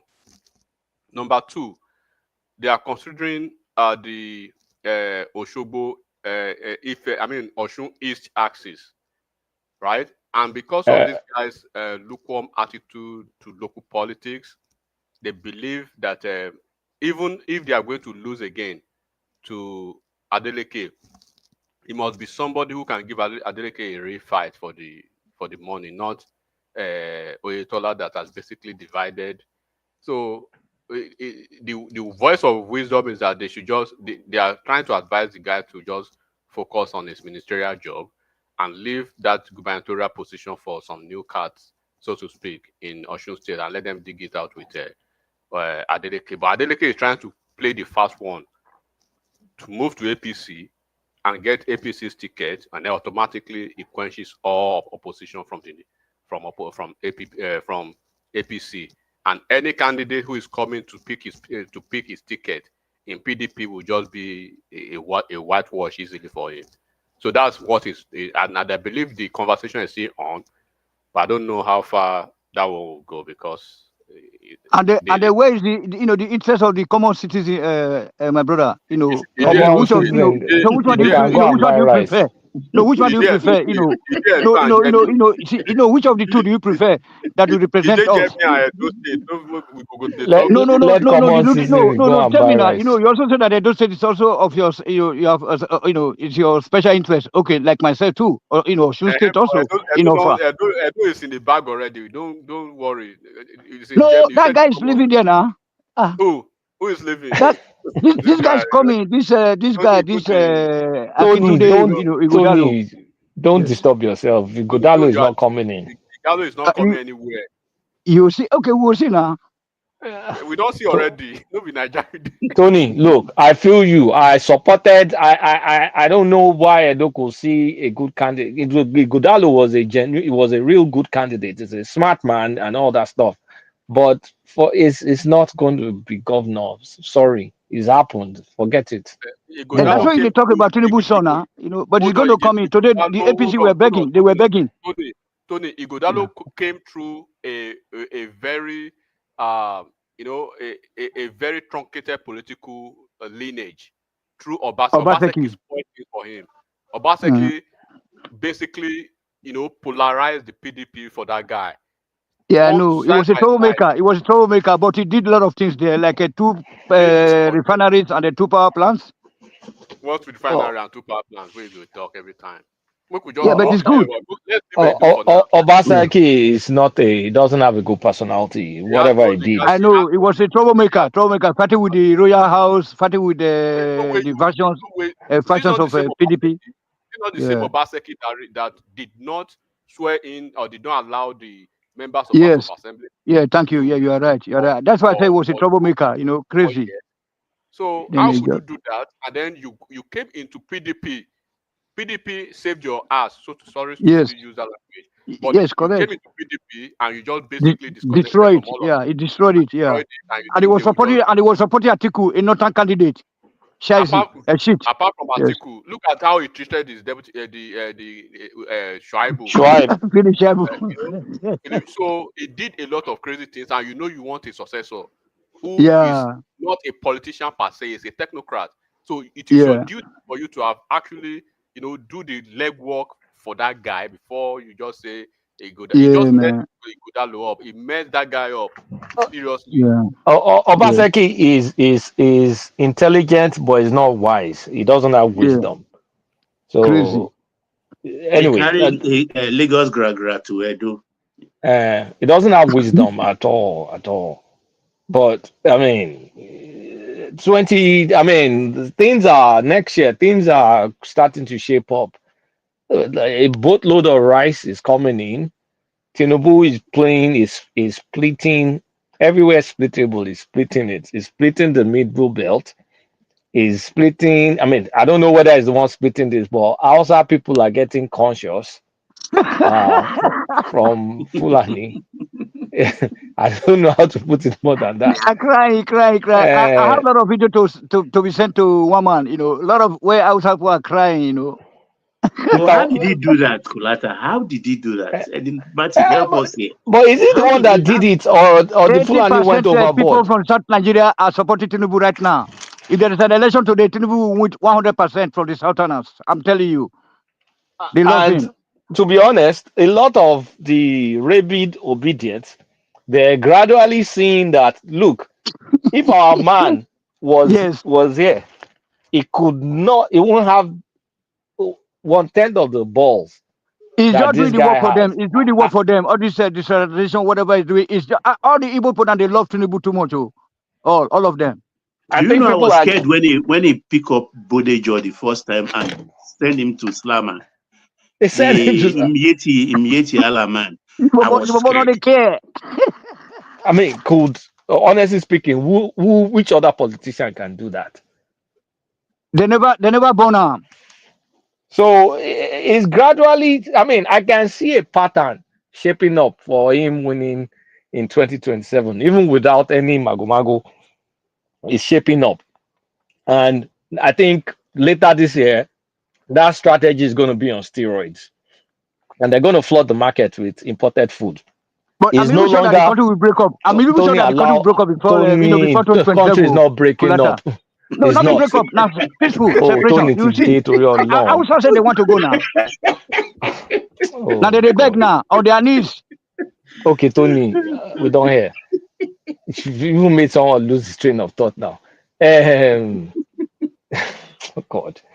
For the love of Tinubu now. For the love of Tinubu. So Tony, you see, that's the thing I was The conversation was going in a direction. You chopped it up. The guy doesn't know where he is anymore. You can interject. But, no, don't laugh now. Interject, but stay in the flow. That's just all I ever say to you. Well, back Okay, to I'm sorry, Shama Binu. Kulata, my brother, sorry. It's fine. Can the people not yet subscribe, please do? Sorry, carry on, Kulata. So I mean, things are kind of like shaping up gradually, and the knockout blow. I want to confirm though, the knockout blow are two things. Knockout blow from an economic standpoint, like enriching people, is the oil blocks.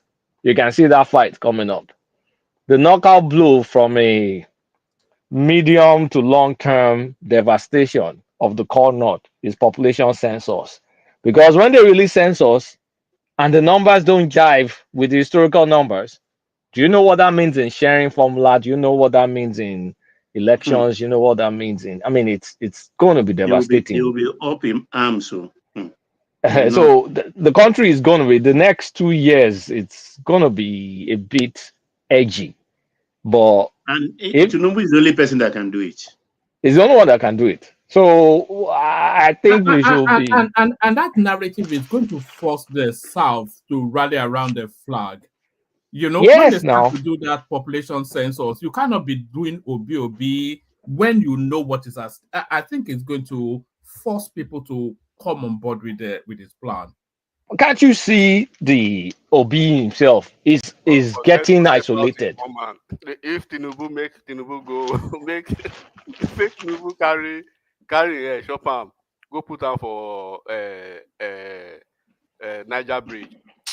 Mama, they go still vote against him for that place. No, they will vote against him. But what I'm saying is, if they are doing that population census, for instance, and the Northerners are still wanting to insist on their doctored up numbers, that we have to hold to their doctored numbers, I don't think even the most ardent obedient will back them. They will back a narrative that no, we want to establish just broadly how many we are in this country. So even Peter Obi cannot rally against that we want, you know. So the purpose that is driving will drive people towards backing that up, like we saw with the tax bill. They are claiming to be 150 million now. Can you believe that in the north? That they are 150 to 160 million. Not even sneak at the M or that one. We kilo. The country of so what is the population of the entire south, southwest, south, and southeast? When not be safe. Okay. And another thing, it's not like the north is not fighting back. Oh, there are many Wahhabism movement, some real, some fake, that they're trying to split Yoruba Muslims against Yoruba, kind of like have them identify more with religion than their ethnicity. And you're seeing all that back and forth going on. Particularly in Oyo State. Yeah, in Oyo State. I think this Alaafin was a major victory for the other side. You can see that they are removing their Kim from his name. It's Abimbola or Abimbola now. Him. But the guy is a Christian too, from what I heard. So I mean, it's not about where Yoruba, Christian, Muslim, nobody gives a rat's ass. But they're just trying to use that to now say, oh, the Muslims in Yorubas are marginalized, meaning that they cannot practice Sharia. That's why they're marginalized. So the pushback is now that, okay, you that are not marginalized, since we're brothers in Islam, please, I want to be Emir of Kano. Since I'm Muslim, I'm your brother, we're all equal. Let the Yoruba man be Emir of Kano or Sultan of Sokoto. You know, let's see equality in Islam. So it's entertaining, but that's the politics. There's many divisions. It's getting split. There's going to be some economic wins. Especially with the food importation. Yeah, I remember what I was trying to say before Tony took me off my.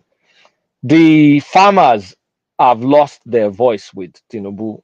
Now they no longer trust what they say because there's bumper harvest in some areas in the north now, but those guys refuse. They're selling it to all these big box people, and they're also exporting it.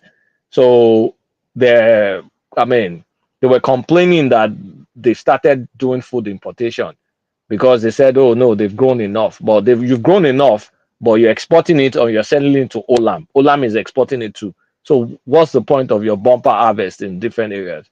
So Tinubu is finally ignoring them and then importing rice. And small time they will import stuff. So food inflation, I do hope so, is about to go down because we'll have way more supply that the market will be forced to drop prices. And cheap rice. And so cheap rice will flood the market. And if cheap rice floods the market, everything will point down. So that's all I'm saying. I'm just waiting for the future politics. I think it's going to be very entertaining and nail biting. So let me end it there. He really risked his presidency on the promise that they will flood the Nigerian market with food last season. I don't know why I was trusting them. We talk about it. How could he trust them? How could he trust them? Now they've learned better. They've learned their lesson. They're importing. So one man, let the next person go.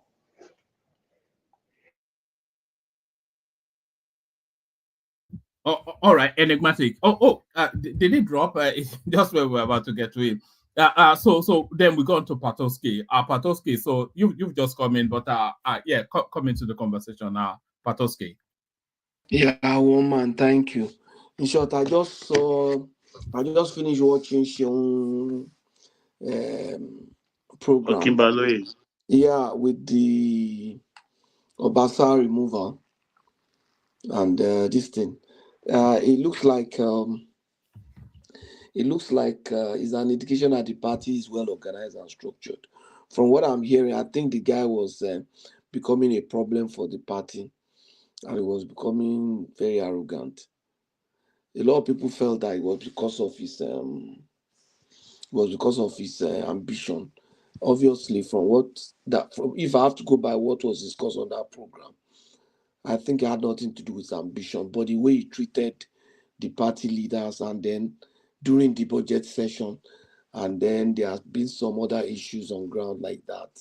So obviously, that was why they took that position against him, and he's just going to be a floor member in the house.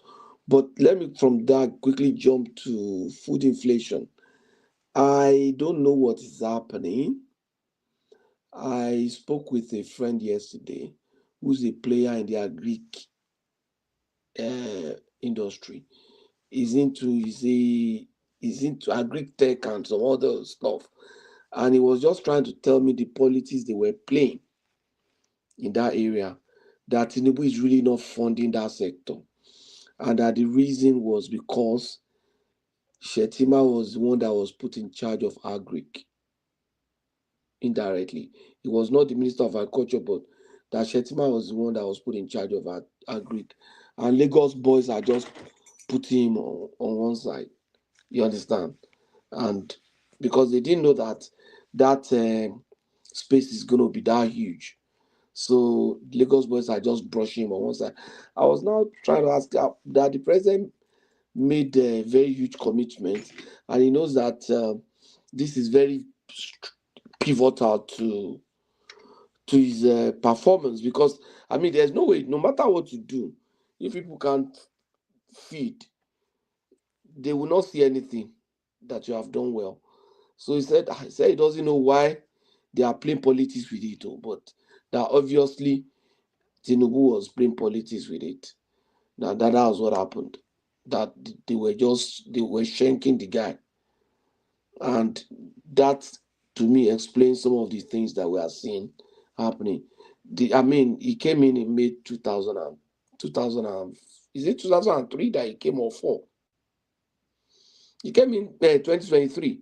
You see now, it's almost 2 years now, and the food situation is worse. The food situation is worse, and that was one major thing he said. Oh, we are going to start farming. We are going to start cultivating the lands. We are going to start clearing our lands. We are going to start doing this. We are going to start doing that. And he's not just saying anything about that. He's going to constitute a forest guard. He's going to make sure that the forest guard start work, the farms to be secured.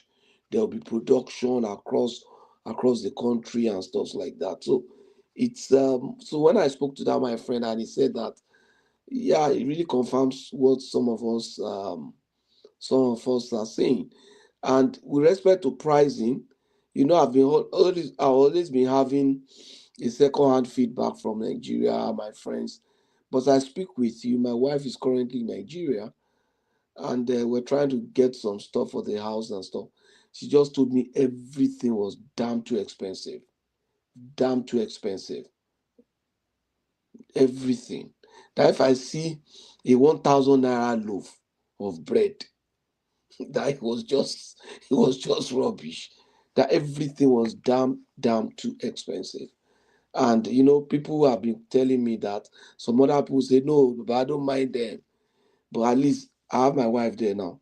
So at least she will let me know what's happening. And it's not a good. Otto, Yeah. you know that things are even cheap in Lagos, honestly speaking. Things are even cheaper In in Lagos, Lagos now. when I travel to village, I see Shege. Yeah, okay. Maybe because she's in Ilorin. Things are very, very cheap in Lagos. Very cheap in Lagos. For village. For village. Forget to. Maybe because she's I in don't even know Ilorin. where for village. Things are very costly. I mean, anyway. When I So I'm not just the money in Lagos like that. from Would the even beginning, when I they hear they complain. Now when I travel this December, and I just just said keep and say, quiet. man, I just keep quiet. So I just say, my go Lagos, go enjoy myself. you see, Honestly speaking. There's what you call core courses when you go to university or college. Those are core courses, things that you must address. You understand? To graduate, without which you don't graduate, or you not be seen as successfully graduated. Or it's like a patient that is sick. There are certain areas you quickly have to address. If not, if you are trying to treat every other thing, that thing can kill the patient. Maybe a patient that is bleeding, and you now say, oh, this patient is experiencing headache. Let's apply this. Let's do this. Oh, he has a swollen nose. Let's try a massage. Whereas it's bleeding. So you have to stop the bleeding. You have to address the key areas. Tinubu is not my enemy. No, I campaigned for him. If I had been in Nigeria, I would have voted for him. I campaigned, real one, mobilized people. I was instrumental to mobilizing a whole community around Agbara, Igbesa area for the guy, for him. But when he's not doing well, or he has not addressed certain things that we expect any reasonable person to quickly first address, then I just wonder, is he not getting the right information? Because you know that he's been a governor before now. When people are hungry, if you like, construct heavy road, give them house, give them everything. When they are not able to feed, all those things are nothing to them. They will take it though. They will say thank you, but you don't finish your day. They would never appreciate what you are doing. You are trying to improve foreign reserve, improve. They don't care about that. They don't care. Actually, what's the benefit of foreign reserve to somebody that is dying of hunger or that is, you understand? But Can I just ask you a question, my brother? Good afternoon from Canada. Not be Canada una day. Good evening. Evening we day now. Hello, sir, my brother. What you call?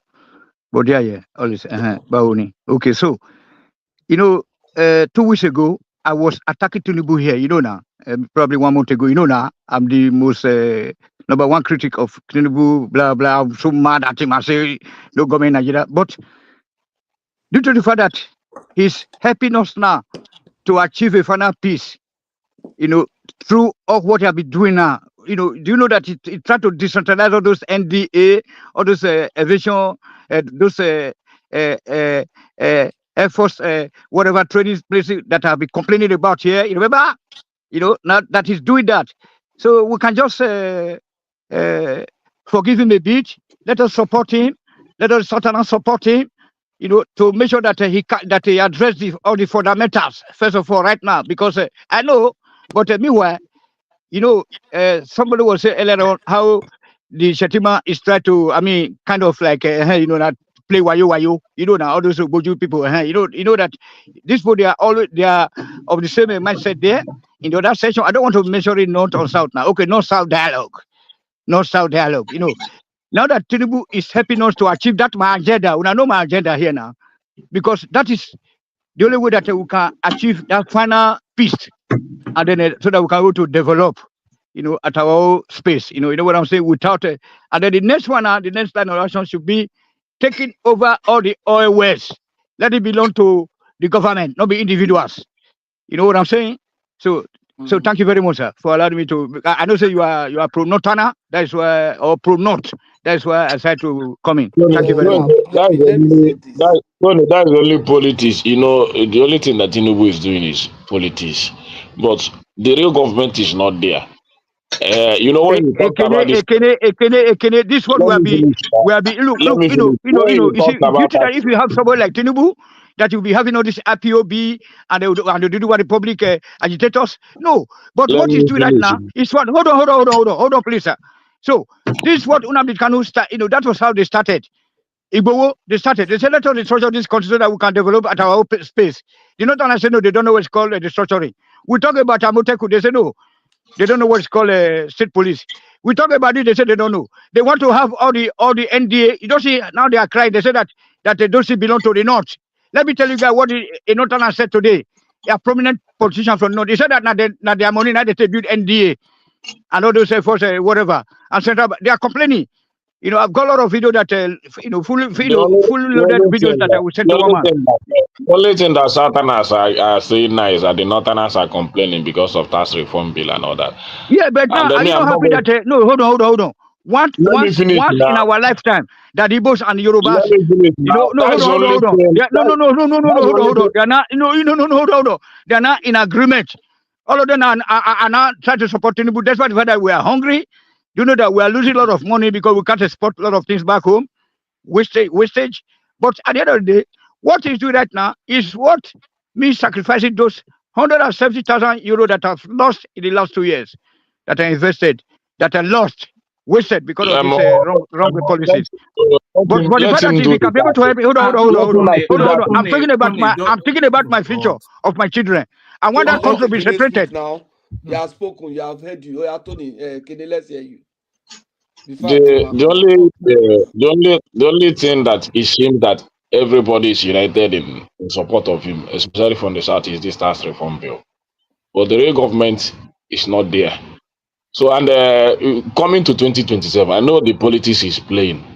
He's playing his politics well, and everybody knows he's the current president. It's very certain that he's gonna win 2027. So there is no doubt about that. But telling me that is decentralizing no, I don't believe that. Okay, I will respond to you now. No more. People have to be alive to enjoy that session and all. Let me respond. You see, what is the problem of Nigeria? I think we might be missing something. The problem of Nigeria is not because NDA is in the north and it is not in the south. That's not the problem of Nigeria. That's not why our currency is crashing. That's not why there's food inflation. That's not why there's insecurity. It's not because there's Jaji in the north and it is not in the south. That's not the reason. Patrick, why is there food inflation? Okay, let me correct myself. When did food inflation really start? Food inflation has started long before Tinubu, but we didn't have this jump, this hike. That's what we are saying. We didn't have. It wasn't this bad. Give me a second. There was a policy that triggered the start of this current food inflation. Okay, do you know? One. Yeah, the current one. Do you know what that policy is? there are change of policy. One, the first one No, was the food inflation are specific. That started. there are change of policies. Now we explain to you. There are change No, of I'm policy. saying the one that started it. I'm not saying Even the all the. one that I'm not started talking now. about factors of. I'm saying the what triggered the food inflation. What I'm telling you that there are many things that triggered it. It's not Eh, one thing. I'm not talking about what is sustaining it. I'm talking about what started it. Let me tell you what started it based on my own analysis. The real food inflation started when Buhari, first of all, because he was trying to support rice farming in Nigeria, stopped the importation of rice. That started it during Closed the border. It's not he closed the importation of rice. border, yeah. Yes. So was that what you're trying to say? Yes, that's what was the beginning. You That can. was It's almost like a straight line. Go and check the graph. But I want to ask you a question, Kulata and Patoski. Do you really think that the supply, just like Tinubu is saying, supply will solve food inflation? Because I really know the problem of food inflation. What is happening? It's not that we have lack of all this stuff. The idea. I used to say it here every day, and I'll continue to say it. If you need 1,000 bags of rice tomorrow, Nigerian rice, you will get it without wasting of time. Do you understand? So you people are not looking into the problem. You are just saying supply. No, when you know that if there's 1,000 bag of rice tomorrow, but people can't buy it, right? that is it. So the reason, the major reason is I don't want us to yeah. lose you. You tell me. So if people can't buy it, what do those suppliers do with the product? The major reason. Do they keep it in the store or take it out? Normally, some people will still buy. You understand, but not at the quantity they used to buy before. It's just like every Christmas you have to buy like let's say 5 bags of rice or 10 bags of rice for your relatives. Go the ones you were able. But today, if you're able to buy just for your family, you just thank God. It happens to me. You understand? So if I'm able to buy for my family now, I'll just say thank God. But before you can buy like 5, give to people that cannot afford. So people are no longer buying at that quantity because the price is very high now. And the major contributor to this is not really supply, it's production. Factors of production in Nigeria is very, very high. But I don't know why we are not understanding it. Yeah, we understand. You If see, they load, if multiple ships come, load the market, and the landing cost of that rice is lower than what you're getting in the market, and there's excessive rice, the only place that price is coming is down. If supply is plentiful enough at the right price, you will bring that price of rice, you will bring it down. Nobody. Let me tell you, Kulata. The only thing that will happen, if you think that farmers are going to the farm just to make loss in order to please, the only thing they will just leave the farm for you. Then you start full importation because nobody wants to go into business to lose. You don't expect a farmer to buy tractors on a very high size, maintaining it on a very high. Do you know what it takes to maintain a Corolla car today? Just a Corolla car. Do you know what it takes to maintain it in But Nigeria that's of where today? the problem is, Ekene. This man has helped and supported them.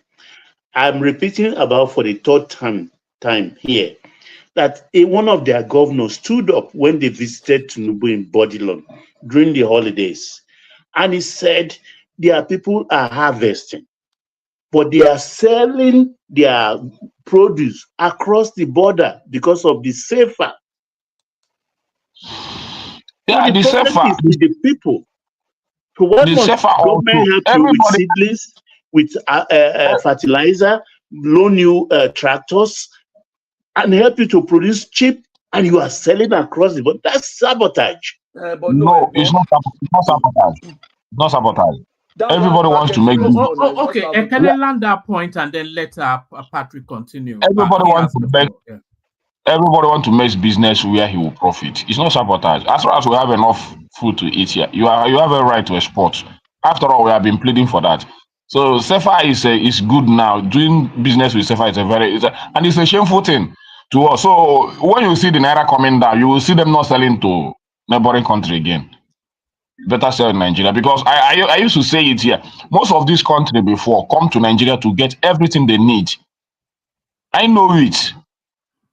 Even as a businessman, but today they don't come again because our current is nothing to write home Because about. things are expensive now here, right?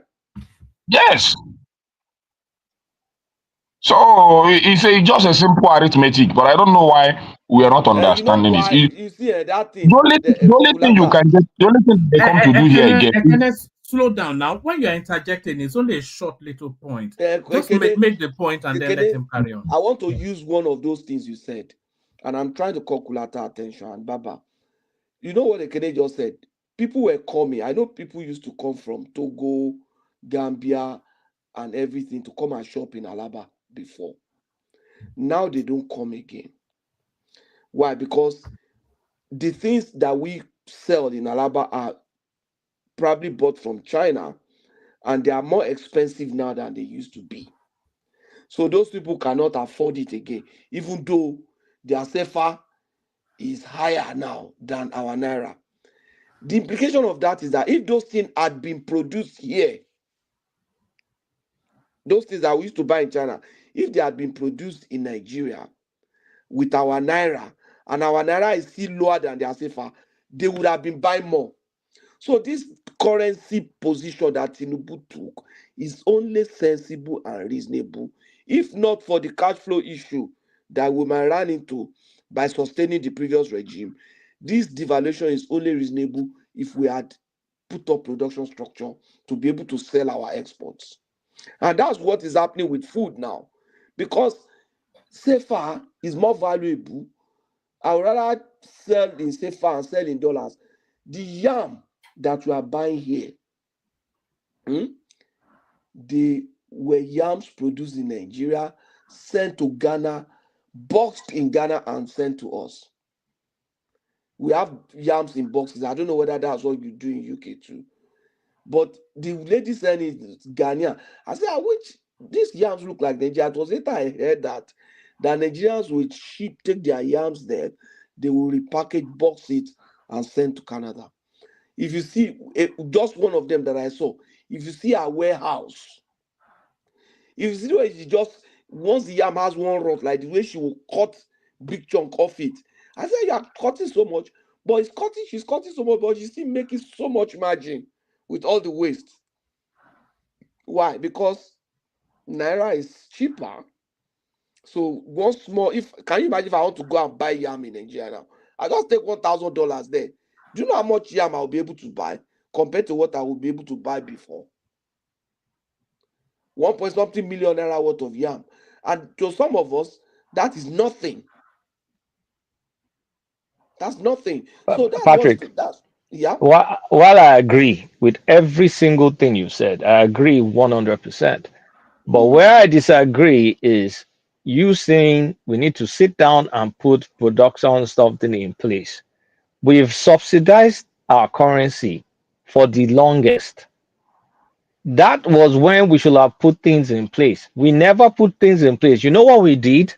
We actually destroyed all our manufacturing because our currency was subsidized. So we could be importing things we can produce. So don't give that excuse that we should put things in place before we change the policy, because when we had the opportunity, we actually cannibalized our industry in favor of cheap imports. So now the policy will force you to be productive. That's all I'm going to say. Yeah, but I think there are some things that we can also do. There are some. I'm just looking at some industries that we can accelerate now. If, for example, I don't know, in tech, we can't do that. Can't we be selling data to Ghana to you understand? I'm just looking at things that capacity that Nigerian companies can quickly deploy to West Africa and take advantage of based on what is happening with our currency now. I know agric is one of them, but we have not taken advantage of it. I expected that our agri production should have maybe triple or quadruple. If it had happened, we could still have been selling to those people and still be making money and still be eating well. You understand what I'm saying? And that's one area that could have been faster, because even though that area was also bastardized, but not as terribly bastardized as other like manufacturing and all those things. And I expect TINUBU to be playing big now, talking to the companies that are left, companies like Dunlops and the rest. What is he doing with power? Because one of the reasons why people like Dunlop, companies like Dunlop left was because there was no power. Michelin, and then was it Guinness? Have they left too? No. I mean, but we shouldn't wait until such companies leave. And then we could say that, look, if you are bringing those things to us, we can also start using tariff now. If you move Dunlop, you move to Ghana to sell to be selling to us here, then we can just start using tariff now. You understand what I'm saying? They are retaliatory trade laws. They will retaliate against you. Which company? Which country won't retaliate? Ghana. What are we buying from them? But you guys, you are not thinking of UNCTAD. That is the AFTAC, the African Trade no, African forget that continent. one. No, it's working. We are exporting to Kenya. Check. All these things are happening and we don't know. We are already exporting to Kenya. And then I think last week there was another meeting called, or was it Baba OBJ really doing the trade something with the AFTAC thing? That pronunciation is hard. African Continental What Trade. are we African Continental Free Trade Zone? But what are we exporting to Kenya now? Let me see. Dangote is exporting to Kenya now. Is Dangote not? No, Dangote has been building its main factory in Kenya now. No, I'm talking about the petrol. Those ones. I mean, the real thing that will touch everybody. When Dangote is exporting to Kenya, I say we are going to Kenya. How does that improve people's life immediately? The only way to improve people's life is if by Dangote pay taxes, government has more revenue and push around. But how does it affect people's life? If we have small scale industry, maybe you have like small scale industry, about 100 or 200 exporting to Kenya. You have another 200, 300 exporting to Zambia. You have another 300 exporting to South Africa. Then those industries will have like small 10, 20 companies around them. That's the point now. With all the money Dangote is producing, we're exporting. How does that improve the quality of life of most people? Dangote quality of life will be improved now. And then Patoski, this is what we're exporting to Kenya. We're exporting hair products, manufactured goods like textiles and carpets, and some basic commodities like cement and chemicals. Oh, that's good then. That's what we're exporting to Kenya. That's good. All right, sorry. I'll be shutting it down in about 10 minutes. Anybody that wants to come in for the back-end conversation, come in.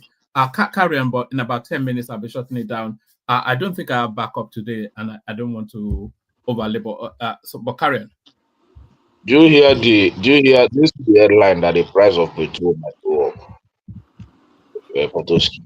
Yeah, that's because that's because the price of crude is gone up. It's now almost 80 per barrel. Yeah. So so because of that, we are expecting a price increase in petrol. That's why it's gone everywhere. That country. I just don't know. That country. Make a comment now because one more want to close.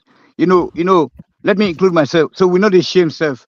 So would they export cocoyam to Kenya instead of reviving our assembly plants, so that because a lot of people from Kenya, they say, yeah, they have all these pigeons from Nigeria pick up some other people. Now not the shame. You are going backward and you don't acknowledge that. Why can't we revive our industries?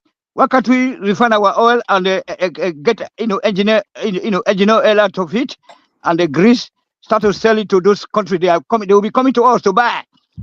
What is wrong in people from Togo and from Cameroon and Togo and Congo? They are coming to Nigeria to fill their tanks. That's what they do here in Europe. Now, not a shame that they say that they go, they go to export cocoyam. Now, never talk of butter safe. Okay, woman, thank you very much, sir.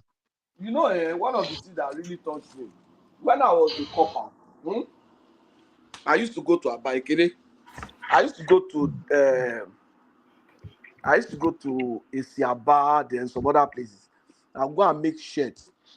I'll go and make jackets, shirts, mostly shirts. At times I'll feel make like 100.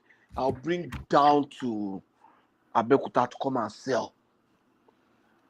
And those shirts, the shirts they buy from China now small it take beat up that time. I don't know what happened to all that. You understand? I don't know what happened to all that. There's one area in Abadan, the whole of that stretch, now tailors just full the place. And people coming from Lagos, we don't go around our market, we don't buy the material, just go dump for them.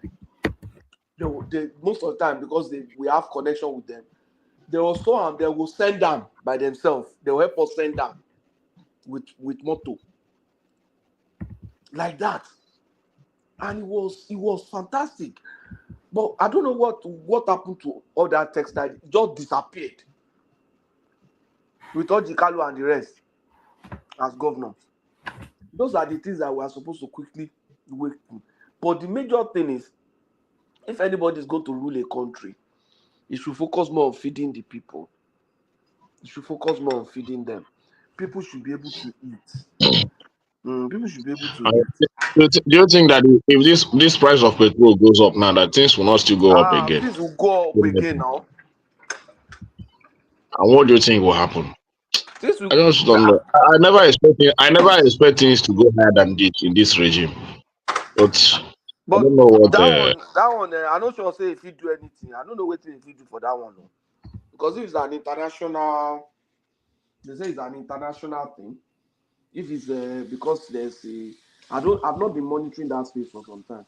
If there's an increase in crude price, it might not be able to do anything per se. But the point is that all those crude price now, as it go up now, that means our revenue is supposed to go up. Abi?